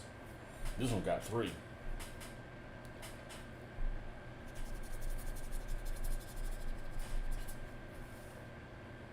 Okay. Go over the tracks.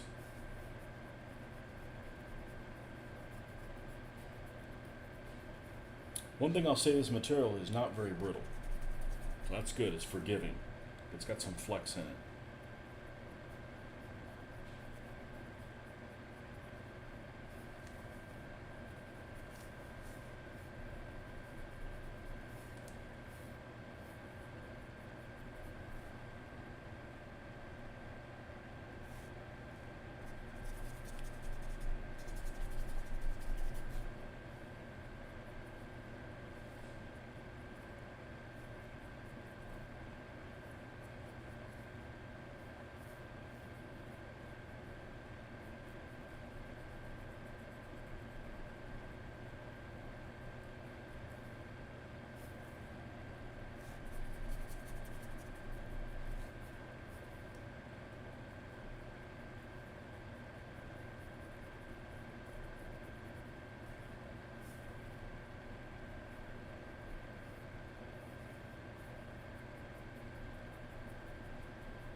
I mean, I spent many years not doing any dry brushing. I spent 18 years not dry brushing anything, except the chainmail.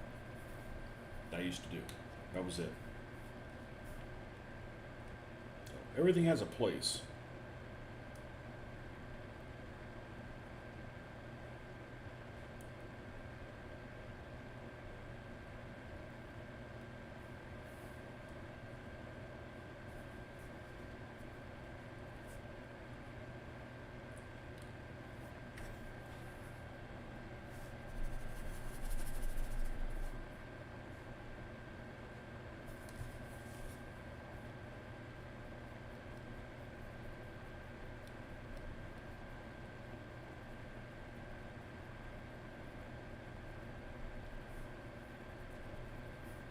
That looks pretty darn good. And a lot better than a ivory interior, in my opinion.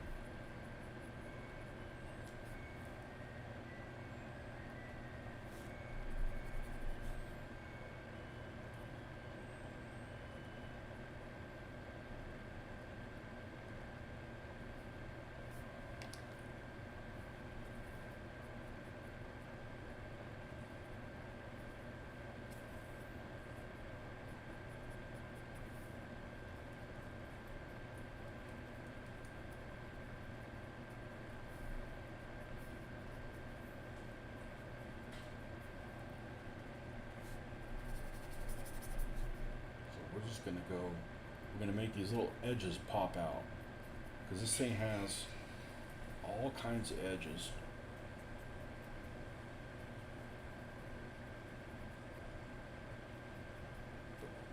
Ever so slightly.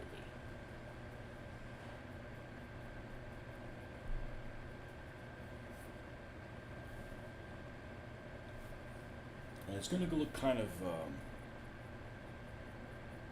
glossy in places, but that'll all disappear when we seal it. That's all gone. Now let's take a look at this. And this is dangling like this, right? Right, okay.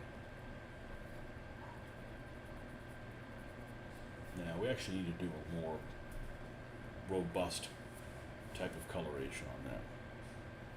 Something with a little bit more contrast.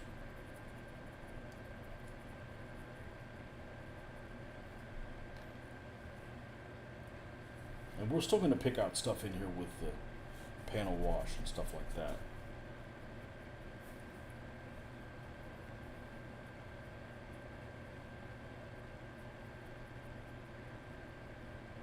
Okay.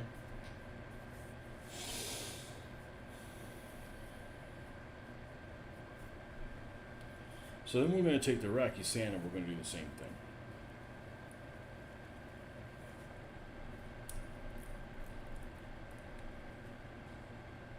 So even though this is like a basic gray vehicle, you still have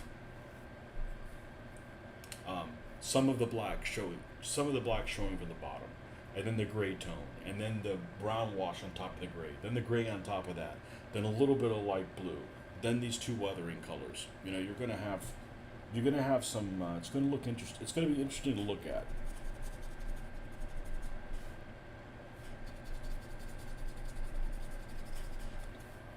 All right, so we're gonna start running here.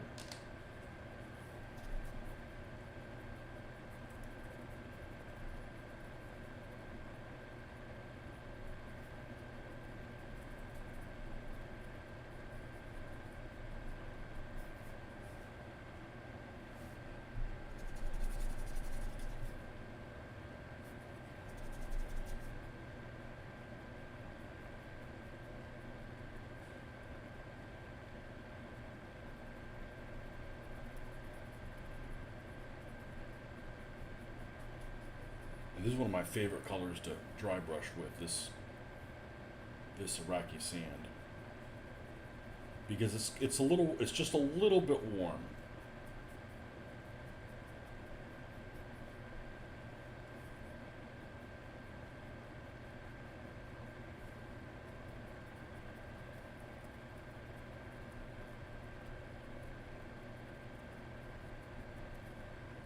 It's got one of them rusty mufflers. It's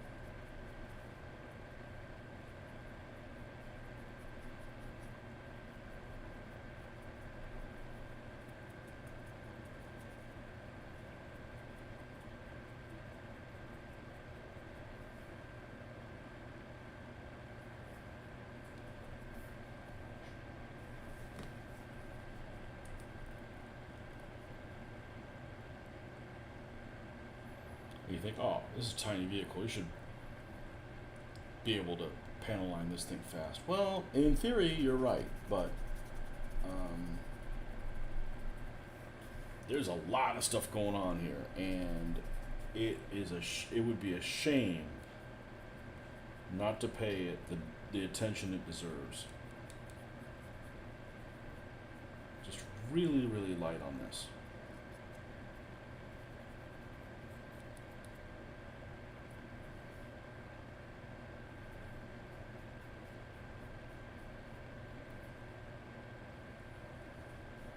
All right, running here on this side, tracks.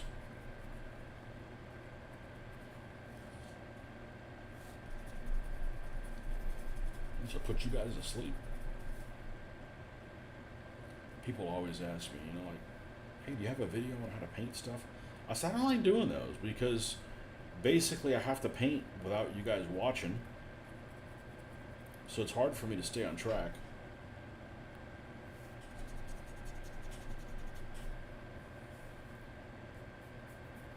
And then I don't care how short a video you have. You'll see people, you know, make a video that's like 5 minutes long. How do I paint something? And then like people after like 20 seconds they're like ready to move on to something else. I'm like, I want to do stuff for me and stuff that I want to do. And if you guys find enjoyment in what that is, well, that's great. But specifically making a video for the purpose of, you know, somebody's suggestion or something like that, as soon as I end up doing things like that, I have these expectations of how many views I'm going to get because it's somebody else's idea, right? And it always falls short. So it's not that I don't take requests, but you know, the last thing you want me to do is to get burned out. And you know, I got burned out in the last game I used to play just from doing too much heavy lifting. So we're not going to let that happen.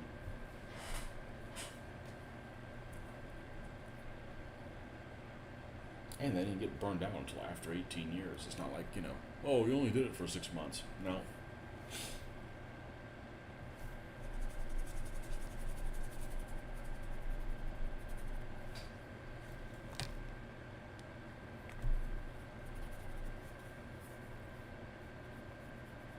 Now, I don't think this vehicle is very attractive. With that said, it's a lot better looking than the STKFZ 265, which is a Panzer one with like a little, it's got like a little pulpit or something like that, like a mini pulpit. Good evening, all. You'd be my first watch in the morning with my coffee. I love watching the paint techniques. Well, this is pretty mindless, you know? I mean, I'm a terrible multitasker, and I seem to be able to do a fair job of it. So, you know, and also, if I don't have this down for like 40 years. You know, I'm new to vehicles. You know, I've only been doing vehicles a couple of years, but I was really concerned that I wasn't going to be happy how they turned out. So I treaded very carefully, watched a lot of videos, saw the end results, you know, because,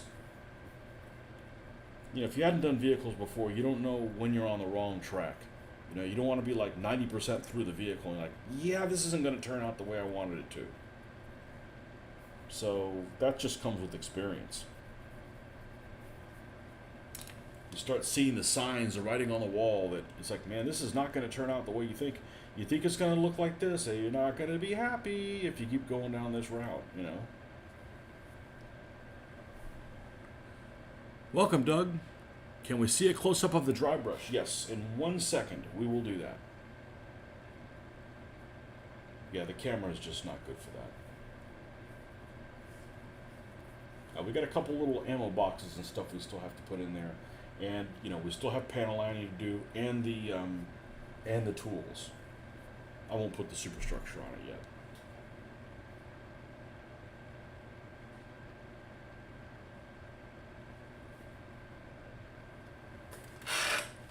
Warning you, I'm the world's worst picture taker. Now, there's people that are worse than me, but...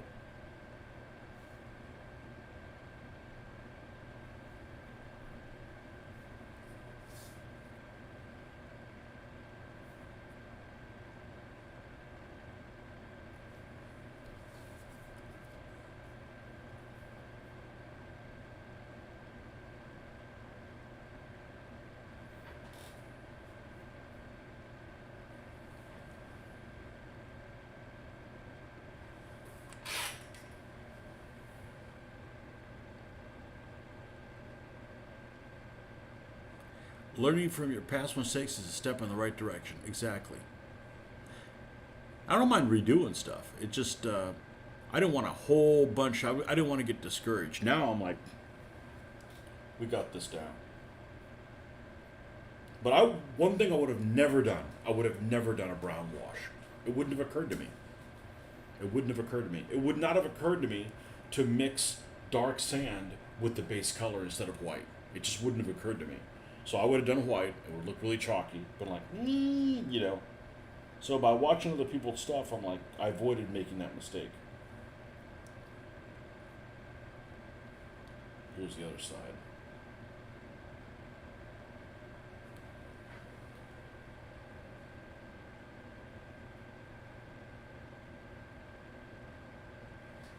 So, and it's pretty mindless. It's really pretty mindless.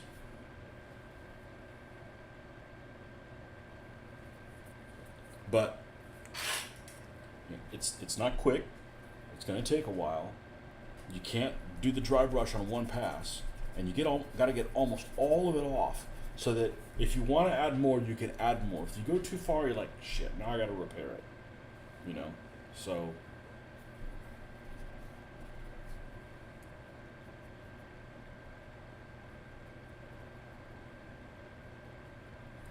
It's like this Nuln oil. I wish when I did the panel lining, it was a little darker. But the advantage it has with it not being very dark is I don't accidentally put too much on, and then I got a different issue that I got to correct.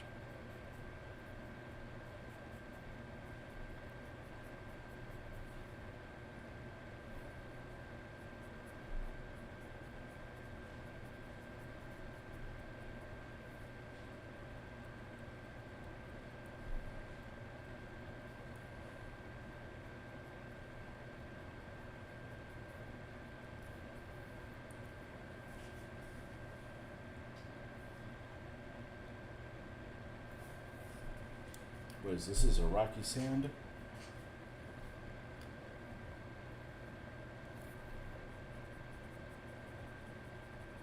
Yeah, that'll work.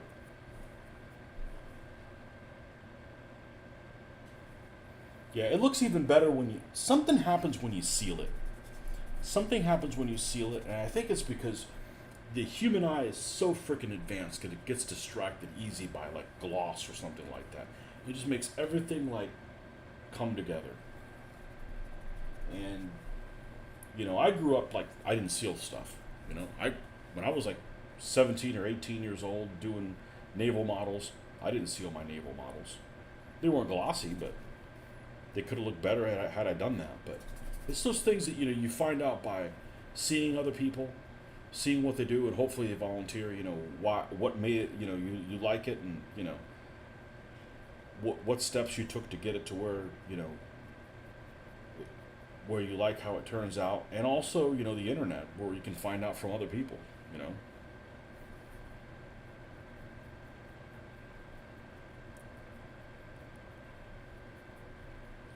So I've frequently had people say, "Man, your stuff is too dark." I'm like, "We're playing in shitty light. Like I'm basically painting in like perfect light. So like outside, in here, it's like perfect. I got these daylight bulbs everywhere. Well, I used to have just this. Now I've got LEDs also. So I just leave the front the smoky barrel. That's just the black base color that I haven't really tried to cover up really well. So that's like a freebie, like it doesn't cost me anything to do that. Let's put this thing in here and see what this Joker starting to look like. Except we're still going to do some black lining and make this happy dude pop.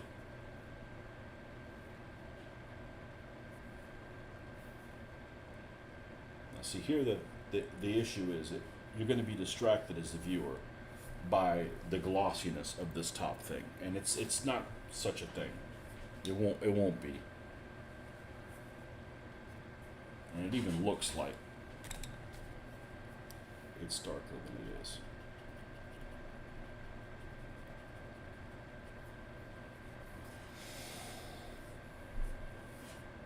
And of course, this is going to have this little nugget here on the side,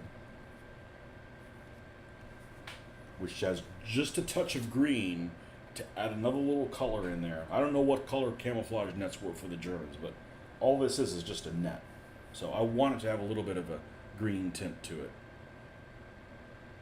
That's intentional. Intentionally intentional.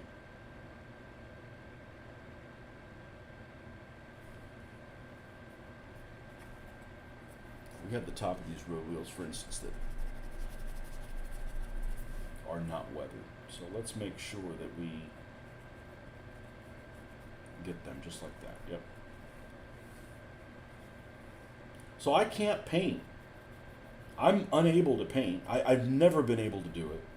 And even more so now, I can't paint so that it looks good 3 feet away but doesn't look good up close. Because I'm nearsighted. So this is 6. I'm looking at this in +6. So there's no way I can fool myself in this looking. I mean, I would be like, man, this looks fucking terrible because I can see everything. So,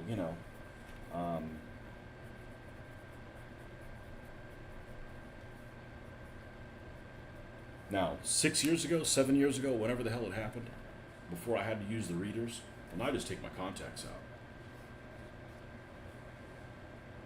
So I just know from experience that I don't want to assume that's too dark. I don't want it to get too dusty up here, and then it's dustier at the top than it is at the bottom, and that's like counterintuitive. Okay, so man, it's getting late, but I got the energy. So what we're gonna do is, and we're not gonna put those little things in there just yet, because that's kind of the point of no return when we do that.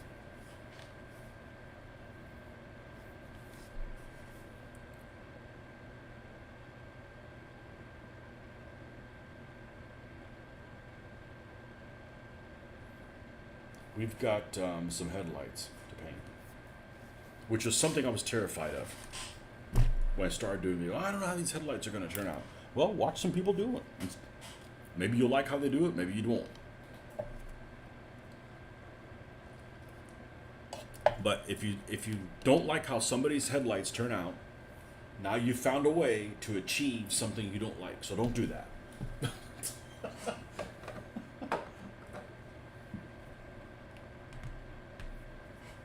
No.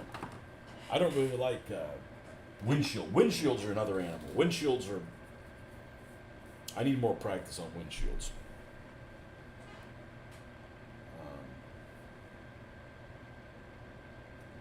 Where is my? Did I just put it away? Where is mine black? Well, we're almost to the point where we need to use a different one in this, because there's hardly any working space, and I can clean this thing up and reuse it. I just don't want to take the time to do that right this second. This white one will work. All right, we've got. Make sure this is black. Yep. All right, we're gonna come in here. And some white.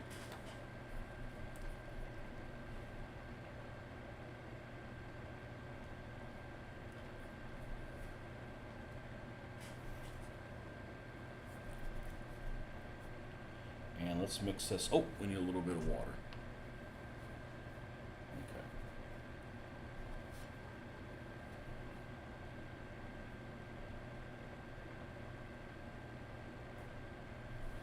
A relatively dark gray here. So we have a happy little headlight here.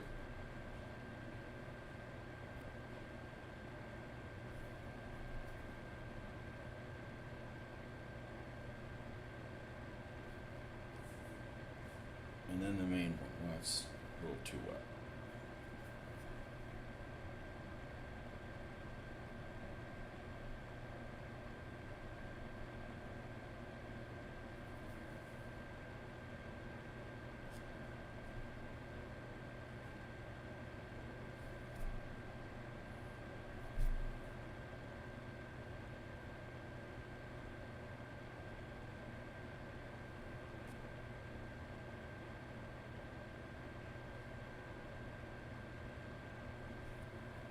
Alright, and then we're going to add some white to this. And basically put like a smiley face on the bottom. Except it's all the way against the edge. Yeah, what is going on with this bubbling brush?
Take one dot of the pure white.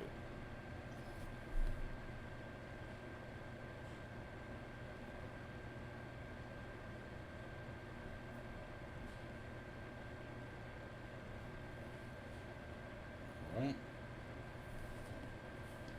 Now there's some black parts that we need to paint. They're going to end up getting metallic covered, at least to some degree. That's the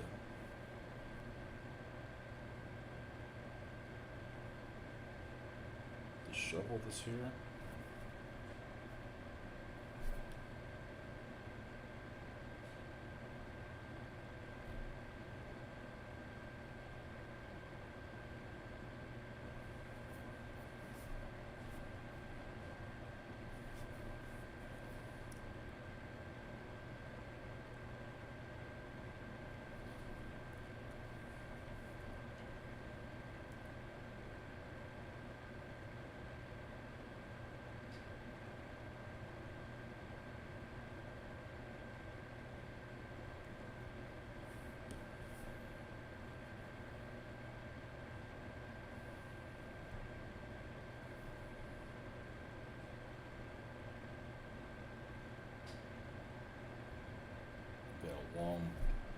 It's like a breaker bar or something down here. No, let's not clip in. Let's not clip into the white.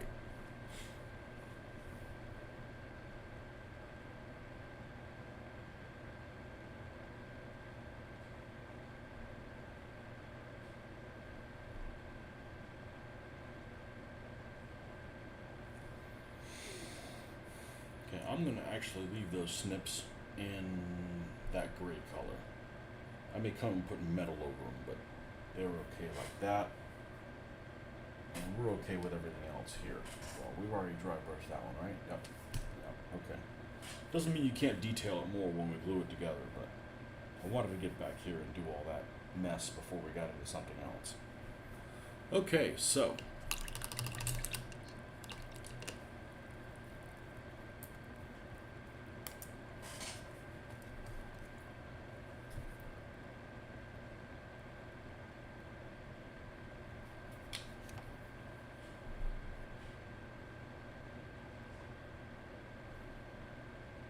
dry brushed over this.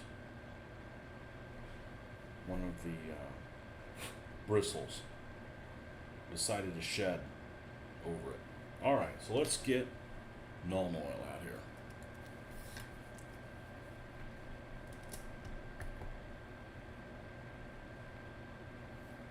And this process is actually going to take a while. There's no way I'm going to be done with that tonight. As a matter of fact, I'm almost like, I don't even know why I'm doing this, but other than I want to see what some of this looks like on here.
Your opinion on disruptive camo schemes?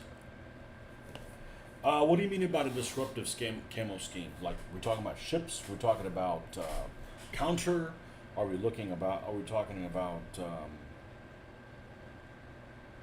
German three color? What else could you possibly mean?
ships,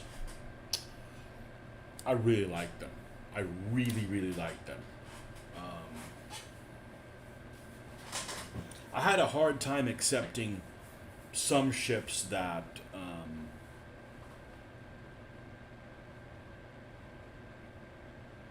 like the British. And I love the British. Say we're talking about World War II. The British paint schemes for a lot of their cruisers and destroyers, I absolutely love it. But it looks really weird when you have something like the disruptive scheme on, say, Rodney, which is a very, and you know, and there was several of them that each particular ship had. So let me just say that the typical, the one if you look up, pictures of say Battleship Rodney in camouflage, the one you'll get, it looks really weird to my eye when you do it with a wooden colored deck.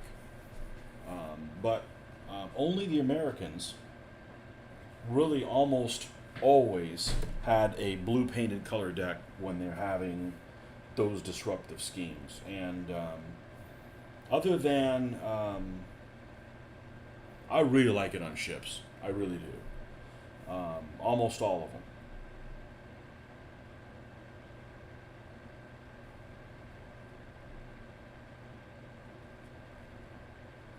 Almost all of them.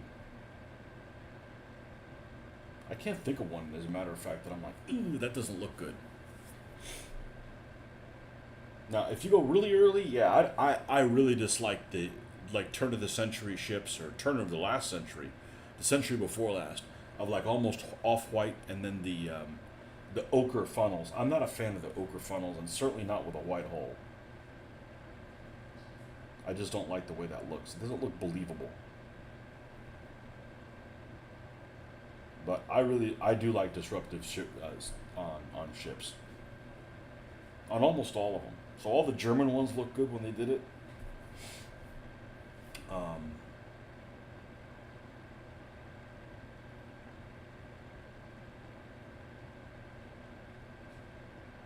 the British ones almost always look good, except like the cruiser York.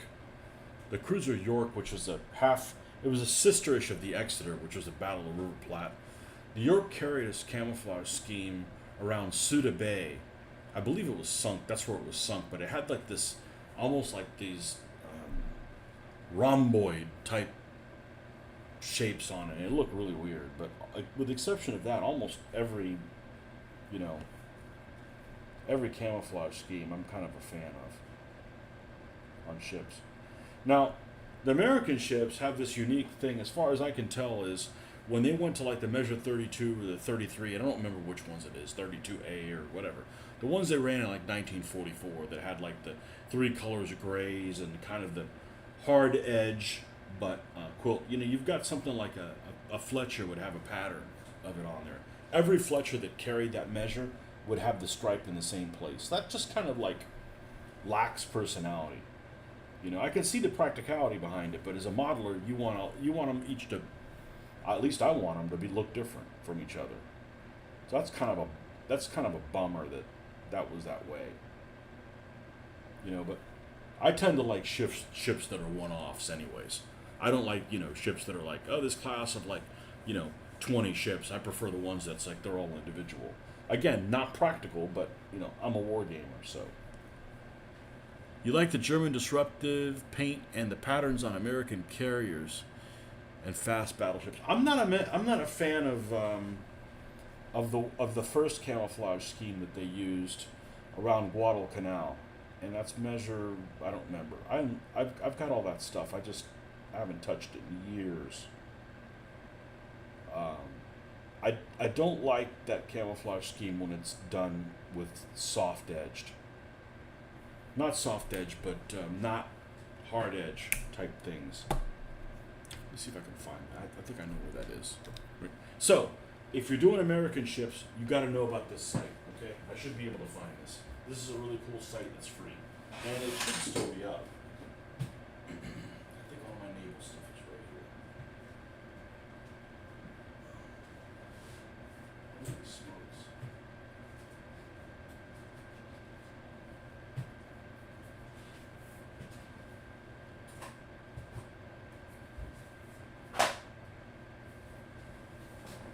Let's see if it's in here.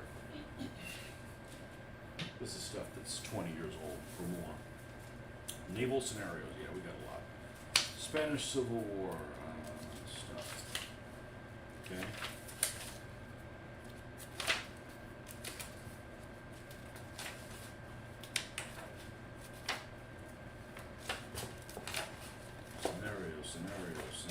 Scenarios. Plus all the scenarios that I made way back when on my way back in the 80s on my index cards.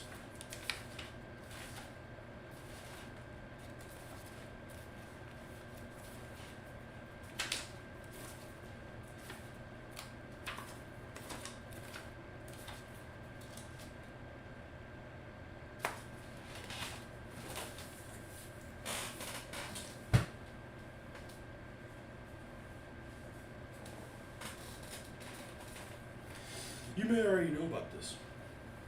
Here it is. Unfortunately, we only have this for Americans. I'll show you this too.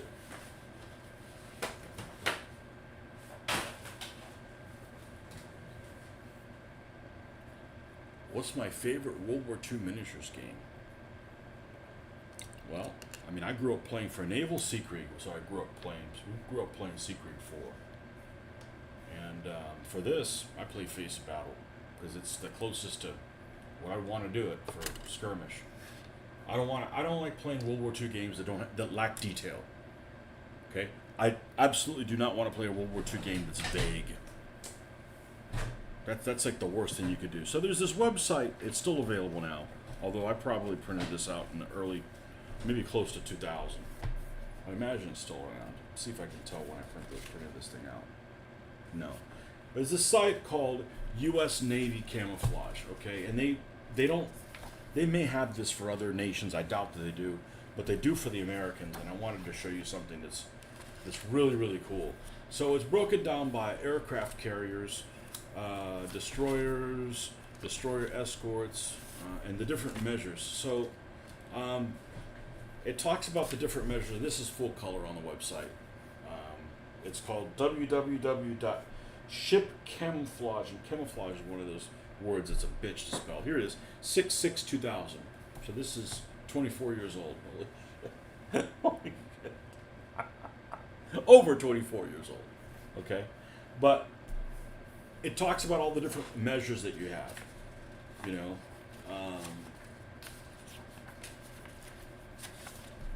this sounds really complicated. It's not really complicated. It's put together really well. You know, measure 3, measure 5, which is I don't like the 5. It's this really almost a white upper side and a fake bow wave. That was used like around the time of Pearl Harbor. Here's ones with some of the disruptive. Some of the stuff like being hidden, measure 10, 11, 12. Okay, this is the one I think that has the stripe across the bottom, which of a darker color. I like that. 12 modified, 13. It talks about all the different measures that they have on here. And you're like, oh, how am I going to remember all that stuff? Well, here's the part that's really cool. Okay. This is, for instance, for aircraft carriers. I imagine the battleships are right behind them. Light aircraft carriers.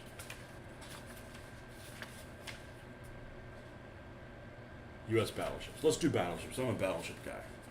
All right? So here's the name of all the battleships you got on here that were in World War II. Wyoming, Arkansas, New York, Texas, Nevada, Oklahoma, Pennsylvania, Arizona, New Mexico, Mississippi, Idaho, Tennessee, California, Colorado, Maryland, West Virginia. You know, all of them here. Okay? And it's broken down by year what measure they carried. Okay, so if you look at, say you got a model of the Pennsylvania, and you want to do it in 1941, it carried measure 1. In 42, it carried measure 21. Measure 21 is the one that is almost a really dark, really dark blue, and it's a really dark blue decks. Like the Tennessee and stuff carried those kind of things, and it's just like a big blob, color. So it carried that in 42 and 43. And then in 44, it carried measure 31A/B6. and then in 45 it went back to 21. So this breaks down everything, battleships wise, carriers, destroyers, destroyer escorts.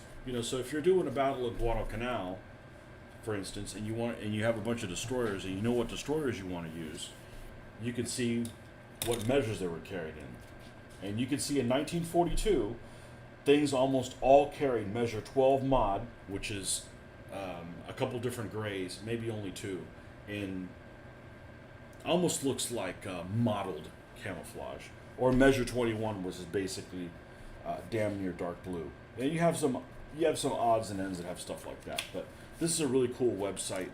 I would imagine it's still around. It's called Ship Camouflage, and unfortunately, they only have, just like there's all for land combat, there's Panzer everything, and very little for everybody else. For ships, there's lots of stuff on the U.S. Navy, not so much for other ones. Or at least 20 years ago, that was the case. This is a book that I have also, World War II, Painter's Guide to World War II Naval Camouflage from Clash of Arms Games. It's not super useful, but here's some examples of stuff. It's all black and white.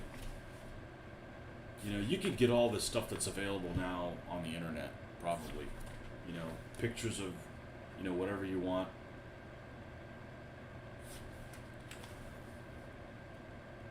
Italians.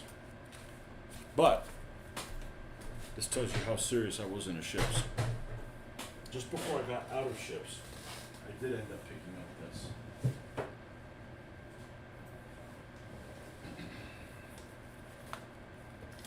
And this is by a company called Snyder and Short Enterprises. And they sell a set of color chips for all of the colors. So this is the U.S. Navy World War II ship colors. So 5L light gray, here it is. So this tells you all of the different colors and it's literally a paint chip of it. And I got this, I don't know, late 90s probably, U.S. Navy. Here's some browns and stuff, but this was mostly done like on landing craft. Early greens, again, this is probably, troop carriers and stuff like that, ship troop carriers. More U.S. Navy sets. Imperial Japanese, so Imperial Japanese are really dark, and depending on which one, you'd have a variation of different grays.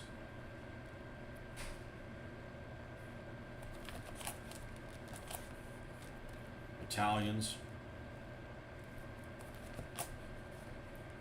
Royal Navy. I love the Western approaches green and blue, especially the green.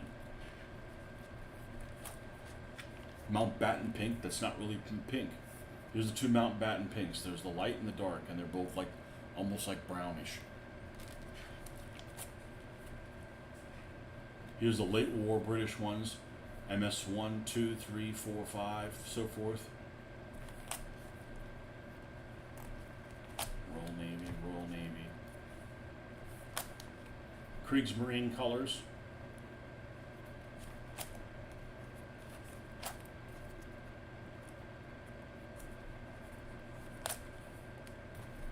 More Kriegsmarine.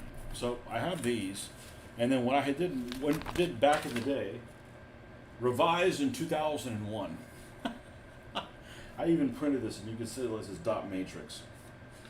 But at that time I was using Model Master and Polyscale for paints. The Yeho had not been invented yet, at least in my neck of the woods. And I literally color matched the colors here as close as I could to those. And I got pretty freaking close. Like, I was able to cover all the Japanese grays and stuff like that. So, manufacturer, the paint ID, and the paint name. Those are useless because Model Master is no longer around anymore, and Polyscale is not around anymore. What do you expect? That was 2001. That was before